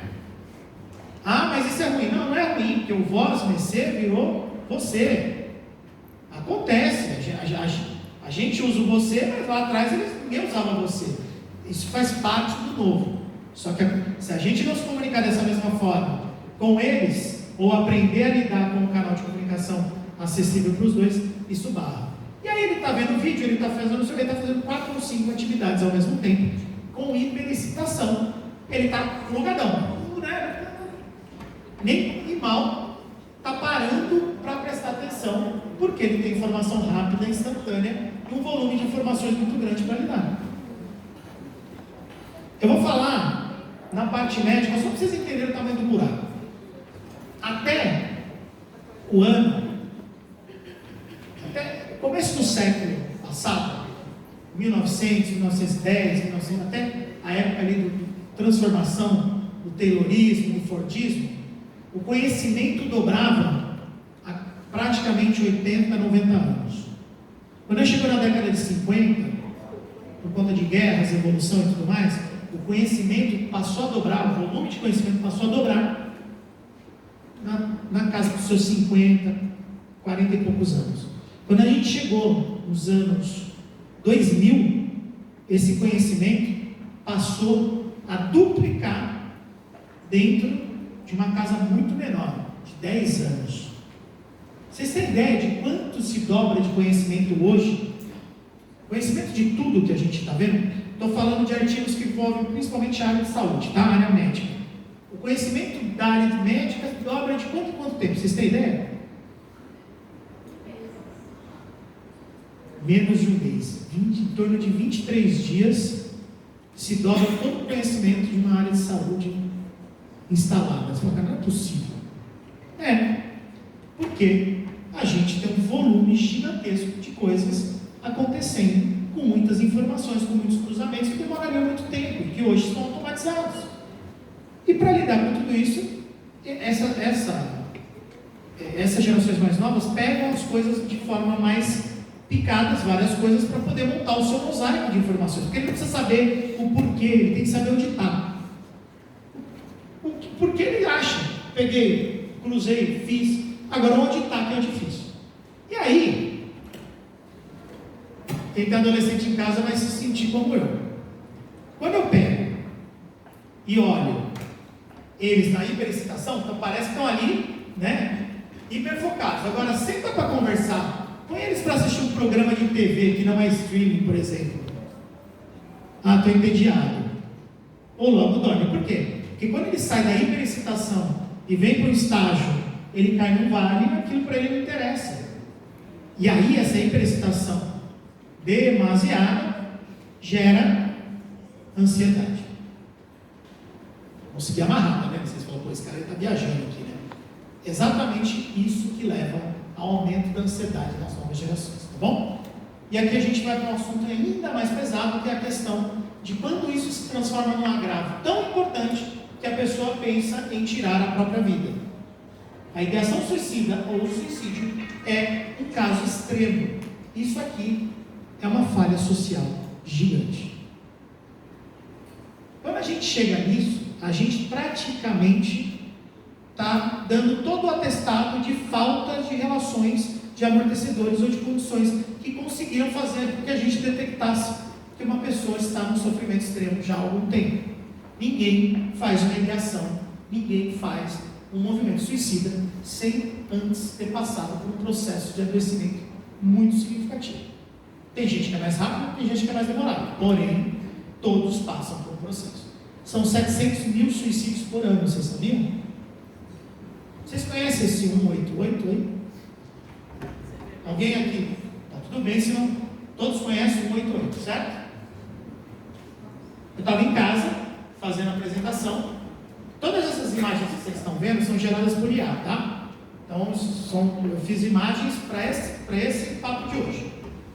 188, que é um canal de acolhimento de prevenção, principalmente, por exemplo, na minha casa, as pessoas não sabiam. Porque eu sou médico, minha esposa é médica, as crianças não sabiam. Eu não tinha parado para falar isso para eles. E teve amigos de escola já com quadro de afastamento, tudo por conta disso. Onde a gente deixa de falar o que muitas vezes é importante. Então, gente, ter essa questão dos canais internos e os canais externos é importante para a pessoa saber que ela pode contar com ajuda. Porque no movimento de desespero, se ela digita 3 números, cai alguém do outro lado muito capacitado para poder fazer um acolhimento inicial e criar uma barreira de proteção imediata. Bom, além de tudo isso, quando a gente fala do suicídio, a gente tem que pensar antes. Tem gente tentando, tem gente pensando. Só para vocês entenderem, no SUS, em 2023, mais de 11.500 casos de internação ou por mutilação ou por tentativa de fato, né? Por tentativa de suicídio. Aqui, ó, esse é um artigo, né, falando que tem 31 internações por dia por pessoas que tentaram suicídio. E aí eu faço a seguinte pergunta: essa pessoa vai sair dali e vai para onde? Ela vai voltar para o mesmo lugar que ela foi. Eu não estou nem falando de atendimento, porque depois muitas delas saem com acompanhamento. Mas ela tem uma fragilidade social, ela tem uma quantidade de problemas, ela vai voltar para o mesmo lugar que levou ela a cometer o suicídio. Eu tive casos, né, durante essa vida executiva que foram, assim, extremamente impactantes. Por quê? Porque eu cheguei a ter mãe, que era uma brilhante colaboradora, pedindo um desligamento. Ela tinha um suporte para o filho, que era um filho que tinha necessidades específicas, estava fazendo tratamento, a gente mandava para casa da pessoa. E aí ela do nada falou: estou pedindo desligamento porque eu preciso cuidar do meu filho. Eu falei: não, peraí, mas você vai perder toda a sua rede de suporte aqui, você vai perder o convênio, você vai perder isso, você vai perder aquilo. Aí a gente descobriu, porque o marido dela tinha acabado, né, o pai da criança, eles não estavam mais casados, né? Saiu da prisão, voltou para casa e começou a causar todo um transtorno da vida. E logo depois ela deflagrou uma depressão, tentativa de suicídio. Que ela não conseguiu. Enquanto eu estava ela e a criança, com a rede de apoio e suporte, as coisas estavam andando até que bem. Inclusive, ela estava na lista para ser promovida, era uma pessoa, né, com uma identidade muito grande, mas, ou seja, tentei, não consegui, já é um sinal, né, que eu preciso dar uma atenção ali, mudar. Não adianta só ter o cuidado técnico. Então aqui, por exemplo, é isso que... Por que eu estou falando isso aqui? Se você conhece, parente, gente que trabalha, está junto, que possa ter passado por isso, que está nessa linha de risco, é vigilância o tempo inteiro. Porque essa pessoa não quis chegar aí. Ninguém quer fazer isso. Ela chegou aqui por causa de alguma coisa. Alguma desordem muito forte levou ela para fazer isso. Se clinicamente eu estou tratando, mas socialmente não consegui encabeçar uma mudança, a chance de recorrência é muito alta. E lembrar que ambientes que acontece o primeiro suicídio, o segundo suicídio, o levantamento da USP, tá? O segundo suicídio tem uma incidência 50% maior do que o primeiro. Ele é um gatilho de reforço. Então, proteger o ambiente e as pessoas é fundamental. Então, o serviço, vocês trabalham com isso o tempo inteiro, é o quanto que esse reforço social é importante, né? E dentro de casa, isso é um ponto. Falamos aqui também, estava aí, então, né? Começamos, o presidente nosso aqui trouxe exatamente a questão do uso de álcool e drogas. O consumo de cigarro está caindo nas gerações mais novas, mas ele está sendo contraposto pelo consumo de eletrônicos, né? Do vale, do veio e tudo mais. Mas o consumo de álcool em quantidades, né? Tem uma geração mais nova que está entrando agora, adolescente, que aparentemente tem maior resistência a esses comportamentos. Eles estão indo menos em festas, ainda está sendo estudado, tá? Estudos preliminares mostram que tem uma queda do volume de pessoas em festa e consumo. Mas a geração entre, né, que hoje está entre os 20 e 30 anos, tem um consumo aumentado, né, numa casa até importante. E a gente tem uma associação que, por exemplo, o uso de substâncias com a produtividade tem impacto em 30% do PIB, por exemplo. Então é uma questão também, o quanto que aquela pessoa que está ali, ela se tornou um abusivo em álcool ou drogas por alguma questão específica de fragilidade bioquímica, né, social, psicológica. Ela precisa de uma rede de suporte. E onde é que isso impacta? É que a gente normaliza isso. E a maior parte a gente não percebe. A gente nem sabe que a pessoa está usando. Só que isso começa a reforçar pontos de alerta que a gente vai falar mais para frente. Isolamento social, irritabilidade. Esses comportamentos não são normais por muito tempo. Se essa pessoa passa a, de fato, persistir nisso, tem alguma coisa errada. E aí que eu tenho que ter sinal de alerta. Bom, os impactos a gente já falou, né? 12, aí a gente vai, né? 12 bilhões de dias perdidos no mundo. A gente está falando de 1 trilhão de perda, 1 trilhão de dólares de perda de economia com gente que está sofrendo, afastada por conta de riscos de saúde mental. Por isso que isso vira uma política, por isso que isso tem que ser um trabalho de conscientização, tem que ser um trabalho de transformação. Isso é impacto, isso é performance. Isso piora o resultado de entrega, por exemplo, de uma prefeitura como um todo. Né? O volume de afastamentos dos funcionários públicos médio no Brasil, a gente tem, né, o 12 é relevante, são 12% em média, e a quantidade de dias de afastamento por causa de saúde mental em funcionários públicos no Brasil, os estudos, não tem um estudo geral, mas tem um estudo de maior impacto que mostra que, enquanto a média de outras patologias está em 18 dias, o de saúde mental tem 42 dias. Então, o nível de reabilitação de um quadro que poderia ter sido melhor conduzido ou evitado, ele impacta no afastamento muito maior. E lembrar que quando a pessoa volta, todo mundo volta. Lembra que eu falei? Todo mundo volta com um pouco de dedo. Putz, como é que vai ser agora? Principalmente se a pessoa afastou diante de um surto ou de algum quadro mais agudo. Aí tem o estigma que ninguém vai querer impulsionar de novo e fica muito nessa questão do como voltar para um ambiente de trabalho. Bom, indo aqui, né, para o nosso papel e já amarrando para a gente já finalizar, né? Porque senão daqui a pouco vocês vão ficar depressivos comigo, esse cara não para de falar um minuto, pelo amor de Deus. O papel do eu, o meu papel é quando eu sozinho, quando nós enquanto grupo e quando é que eu influencio o sistema, né? Eu vou passar aqui, né? Mas basicamente eu tenho aqui um corredor, né? E aqui vem a questão do autocuidado. Falamos muito do autocuidado, mas o que de fato a gente tem nos estudos que importa? O que te ajuda? O que mostra cientificamente? Eu não quis trazer aqui um artigo tal, não quis. Eu quis trazer os pontos práticos para que a gente leve medidas para as nossas casas, para os nossos ambientes de trabalho, tá? Sono, a gente não valoriza. E muitas vezes a gente negligencia. E aí está um grande problema.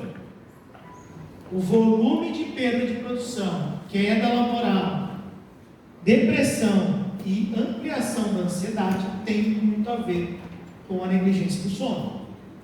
Então esse é o primeiro ponto de impacto. Segundo ponto de impacto, limite. Limite do quê? Limite das relações, dos abusos, de saber falar não para as coisas. Por isso que a gente fala muito do líder tóxico, porque a pessoa não sabe falar não.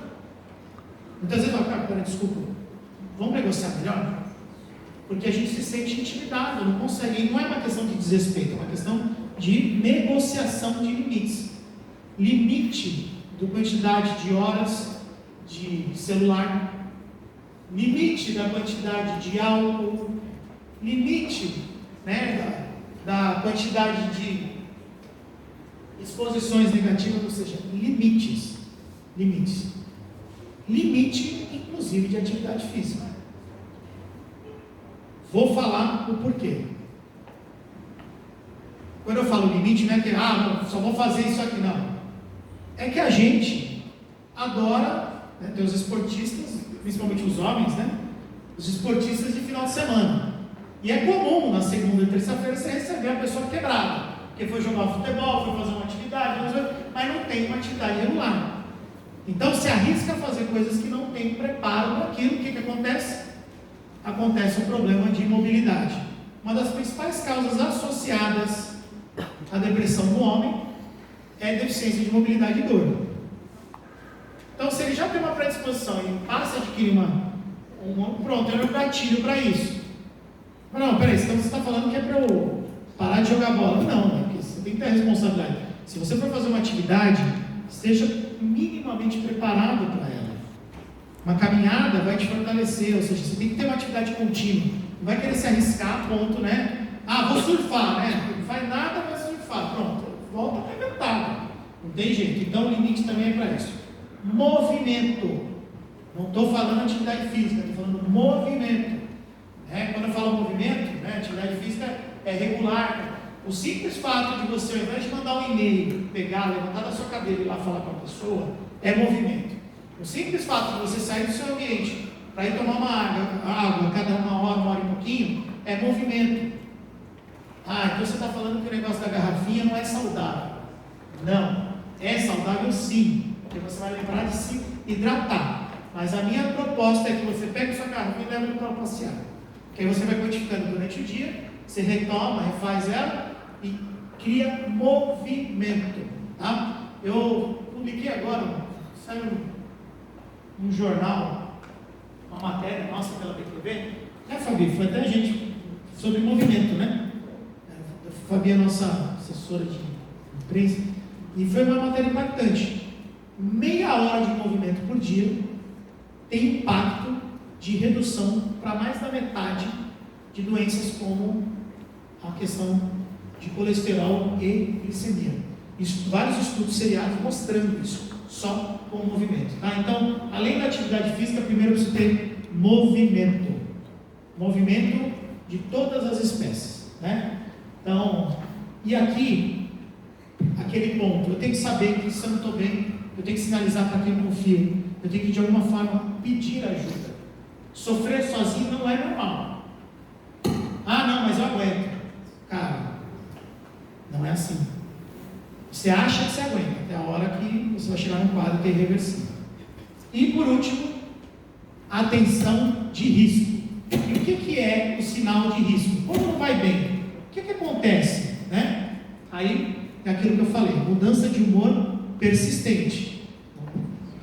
É o que eu falei, todo mundo oscila, né? Não é porque você não, hoje eu estou assim. Todo mundo muda, mas se a mudança de humor é persistente, pô, esse cara aqui tem uma oscilação muito intensa, essa pessoa está aqui com muito, o comportamento de hoje e o de ontem é completamente diferente, amanhã vai ser outro, ou seja, tem uma labilidade, uma variação muito grande, isso é sinal de risco, é sinal de alerta, isolamento, muito importante.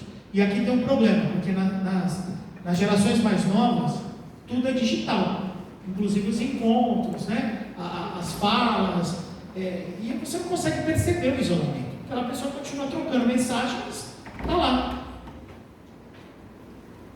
Adolescente não é para ficar no quarto muito tempo. Eu vivo tirando o meu mais novo de lá. Sai daí. Não quero você aqui. Primeiro, porque isso é risco digital. Você não sabe com o que ele está mexendo. E aquela porcariada de coisa só vai entulhando mais peso ainda. Se você tem alguém que tem essa fragilidade, né? Por exemplo, alguém tem, na hora que você vai ver, você já está com o quadro muito agudizado. Então isso aqui também, isolamento é importante. E aquela pessoa que está com queda de desempenho, não significa que ela na maior parte das vezes não é porque ela não está empenhada. 80% dos casos está relacionado a uma queda de performance associada ao quadro psicomental. Tem 20% que está dando migué? Talvez. Mas boa parte, 80%, tem uma associação com algum quadro que está interferindo diretamente. Então, aquela pessoa que não está rendendo, antes de a gente julgar, vamos acolher e ouvir, principalmente a liderança. E dá um feedback. Viu? Estou sentindo que o seu rendimento não foi legal, queria te escutar. Está acontecendo alguma coisa? Porque muitas vezes só vem a porrada de cima para baixo e nem dá percepção, espaço para a pessoa falar. E aqui começa um canal de acolhimento importante. E no nós, o que a gente pode fazer? Né?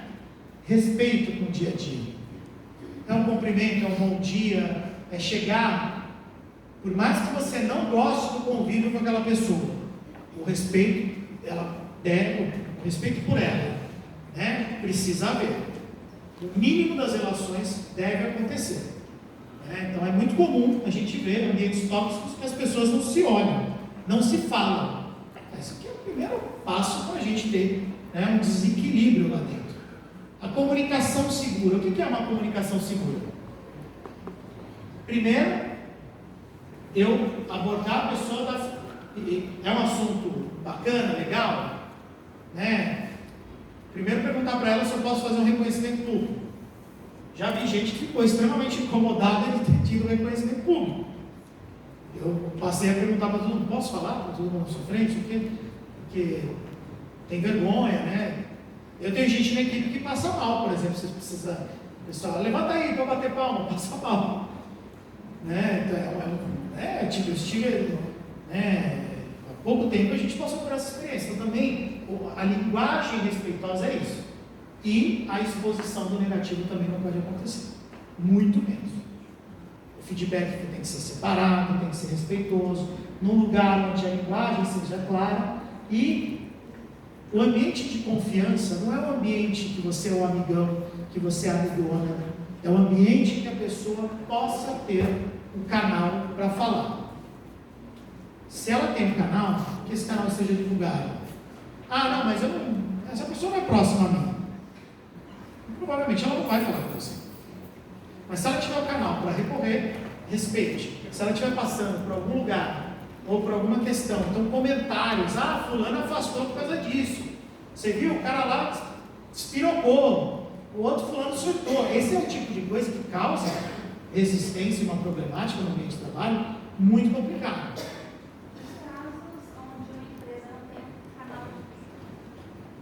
Nos casos onde uma empresa não tem um canal de compliance, existem fofocas, calúnias e assédio. Qual é a orientação para o servidor, para um diretor, para qualquer que seja o cargo, poder se posicionar?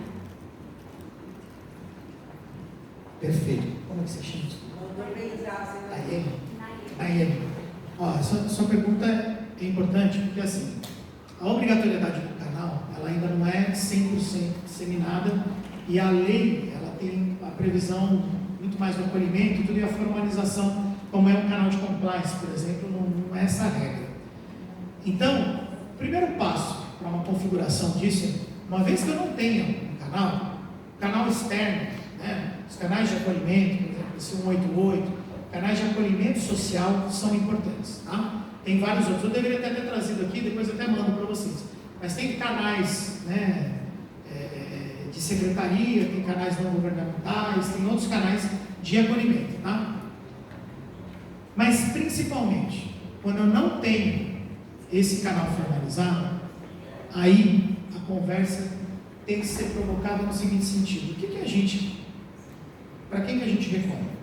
Nas empresas que hoje estão estruturadas, que elas estão começando a se estruturar, e isso é um trabalho, né, pode até aparecer em alguns serviços de vocês, o RH vira uma referência.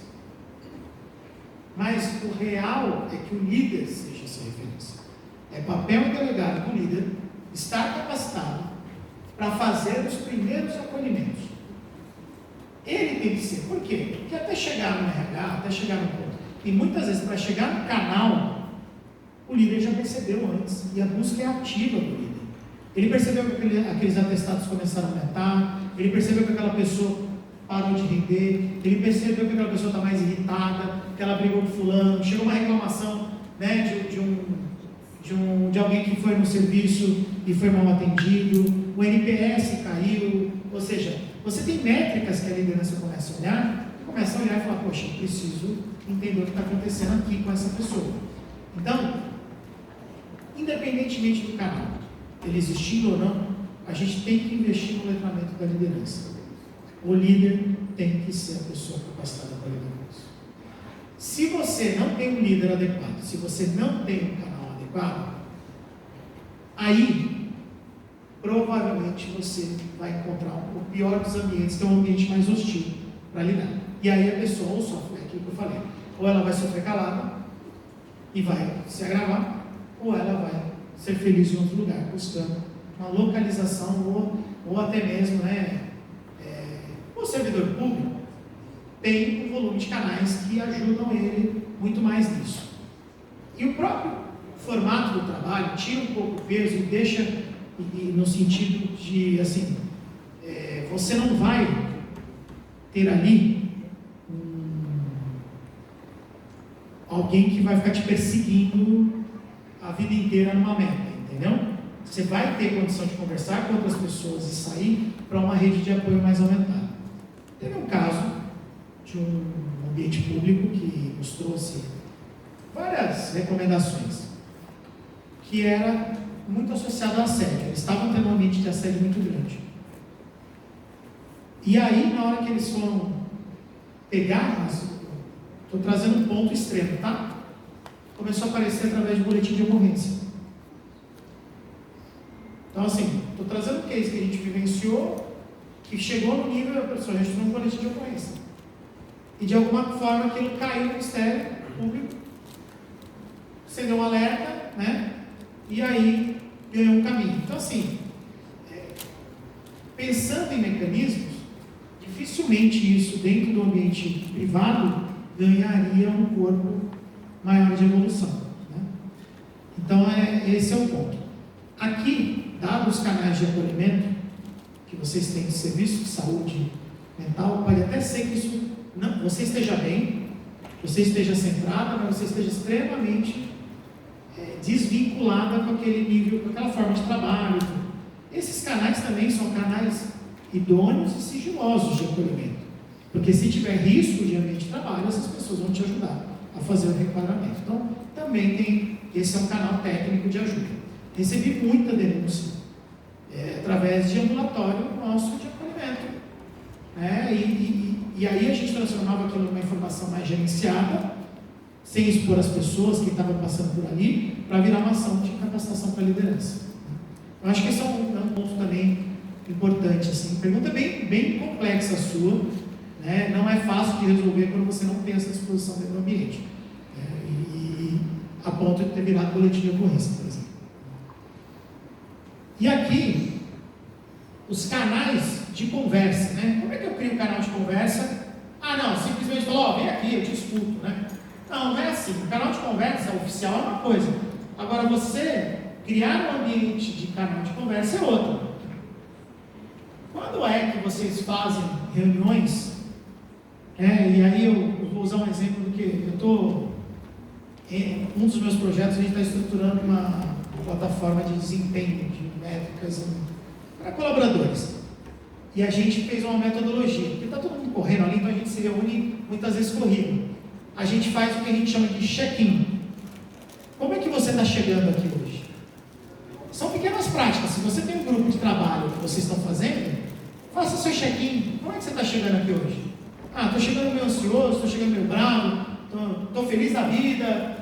Ou seja, você já traz um pouco do teu cartão de visita para aquele momento do dia, para que as pessoas saibam um pouco. E não é nenhuma exposição não, você pode falar aquilo que te convém e aquilo que você acha necessário. Mas trazer isso já é um trabalho para poder exercitar a parte da escutativa, né? E aí, quando a gente fala do feedback respeitoso, não é simplesmente o amigão. Muitas vezes o feedback vai ter que ser duro, mas que ele aconteça baseado em fatos e no trabalho, não é a pessoa. Então, quando você precisa dar um feedback para alguém, você é assim, isso não é feedback, gente. Isso é tirando, né? Olha, isso aqui não aconteceu legal, a gente podia ter melhorado isso aqui não deveria ter acontecido, a gente tem que fazer tal coisa. Baseado em fatos e num compromisso profissional, você transforma isso de forma impessoal. Quando o feedback é pessoal, aí não é feedback profissional. Aí é conversa de amigo, é lavação de roupa suja, é outra coisa, tá? E a questão dos pactos de convivência. Se eu tenho alguém com um ritmo diferente, que faça outras coisas, que tem necessidades específicas, né? Por exemplo, é muito comum variedade de hábito alimentar. Tem pessoas que são veganas, tem pessoas, né, que são vegetarianas, tem pessoas com dietas restritivas, né? Você vai se acertando, né? Religião, a mesma coisa, você transforma aquilo numa coisa ecumênica, você não fica dizendo. Então esses pactos de convivência eles precisam acontecer, né? Se eu tenho alguém que tem alguma necessidade diferente ou que pratica alguma coisa diferente, primeiro eu preciso acolher, entender e respeitar, né? E aí, né, instituições saudáveis, políticas claras é importante, faz diferença, mas principalmente aquilo que a gente falou, liderança capacitada. Se a política não transpõe pela liderança, então, aqui eu acho que a gente pode ter um compromisso, de repente, de criar uma voz cada vez maior para essa liderança, né? De usar, por exemplo, a própria BQV poder ser um suporte.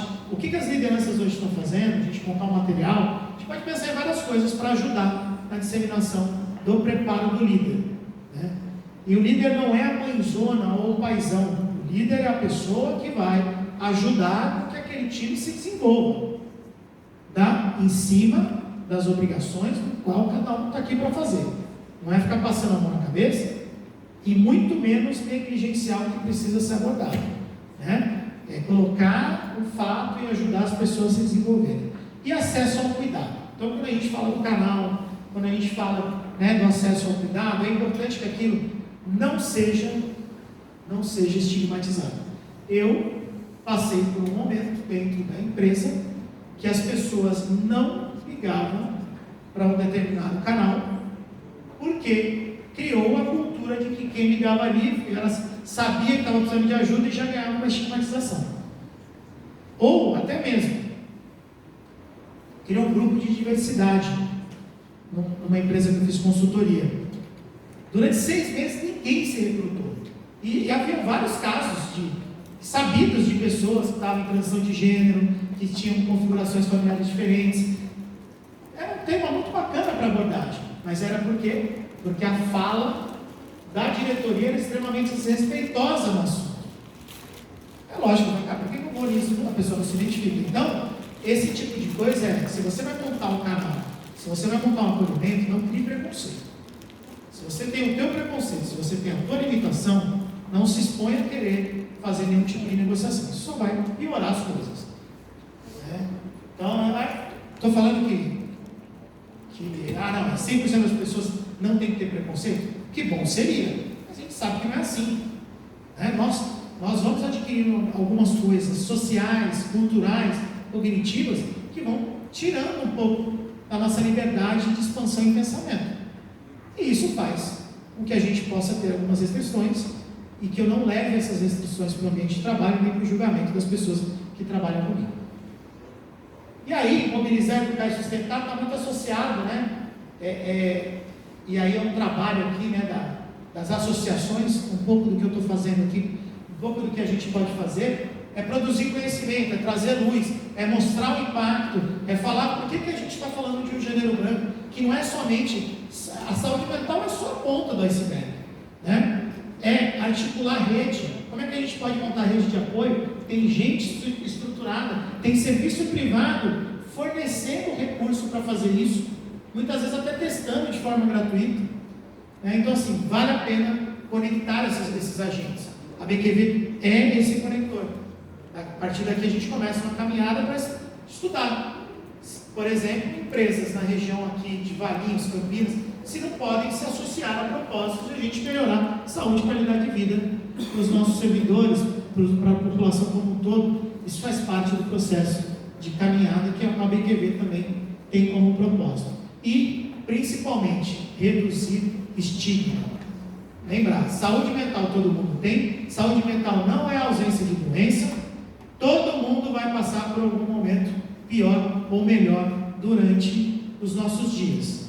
Todos nós precisamos de apoio e de acolhimento.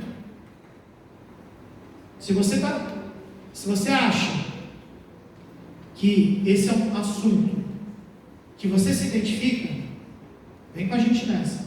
Compartilha disso. Começa a gente ganhar mais educação. Isso aqui não é assunto de médico, não é assunto de psicólogo, isso é assunto de todo mundo.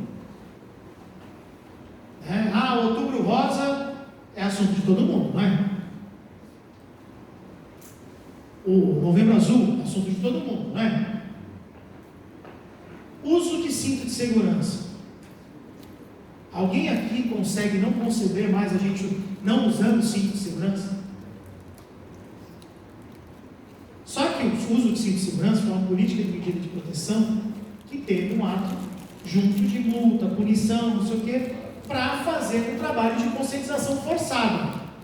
Não tem como fazer isso em saúde mental, gente. Né? É ao contrário. Aqui a punição é quando a gente não cria os canais. Aqui a punição estar quando a gente não criou a facilitação, não criou a capacitação, não criou o letramento. E só o fato de a gente estar aqui hoje já mostra que esse assunto importa bastante para vocês. Então, isso aqui é um pacto, tá? É um pacto onde isso é responsabilidade de todos nós. Bom, eu me alonguei um pouquinho, porque o assunto ele é de fato, ele traz esse nível de informação. Agradeço por todas as interações que vocês fizeram, estou à disposição para que vocês possam, para a gente possa trocar meus contatos, inclusive vou deixar ali na tela depois para vocês, tá bom? E fiquem à vontade, acessem abqv.org.br, ou se vocês derem o Google, próprio ABQV dentro do Insta, próprio YouTube também, os canais são todos ABQV, tá? A gente está super disponível e foi um prazer estar aqui com vocês, estou totalmente à disposição. Desculpa o alongado da hora, espero reencontrá-los aqui em Valinhos, em várias situações, e que a gente possa falar dos bons resultados que a gente vem trabalhando nesse assunto aí que é tão importante. Muito obrigado, bom dia.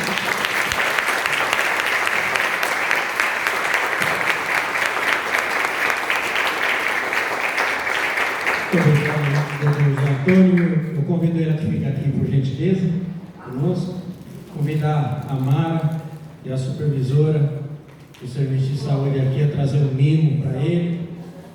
Eu acho que ele nunca comeu figo. Então,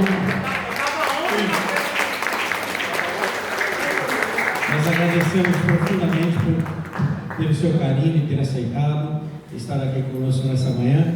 Também agradecer, em nome da Prefeitura e da Secretaria de Saúde, todos vocês que estiveram aqui conosco. Nosso muito obrigado, nosso agradecimento de coração, e a gente se vê na próxima. Um abraço.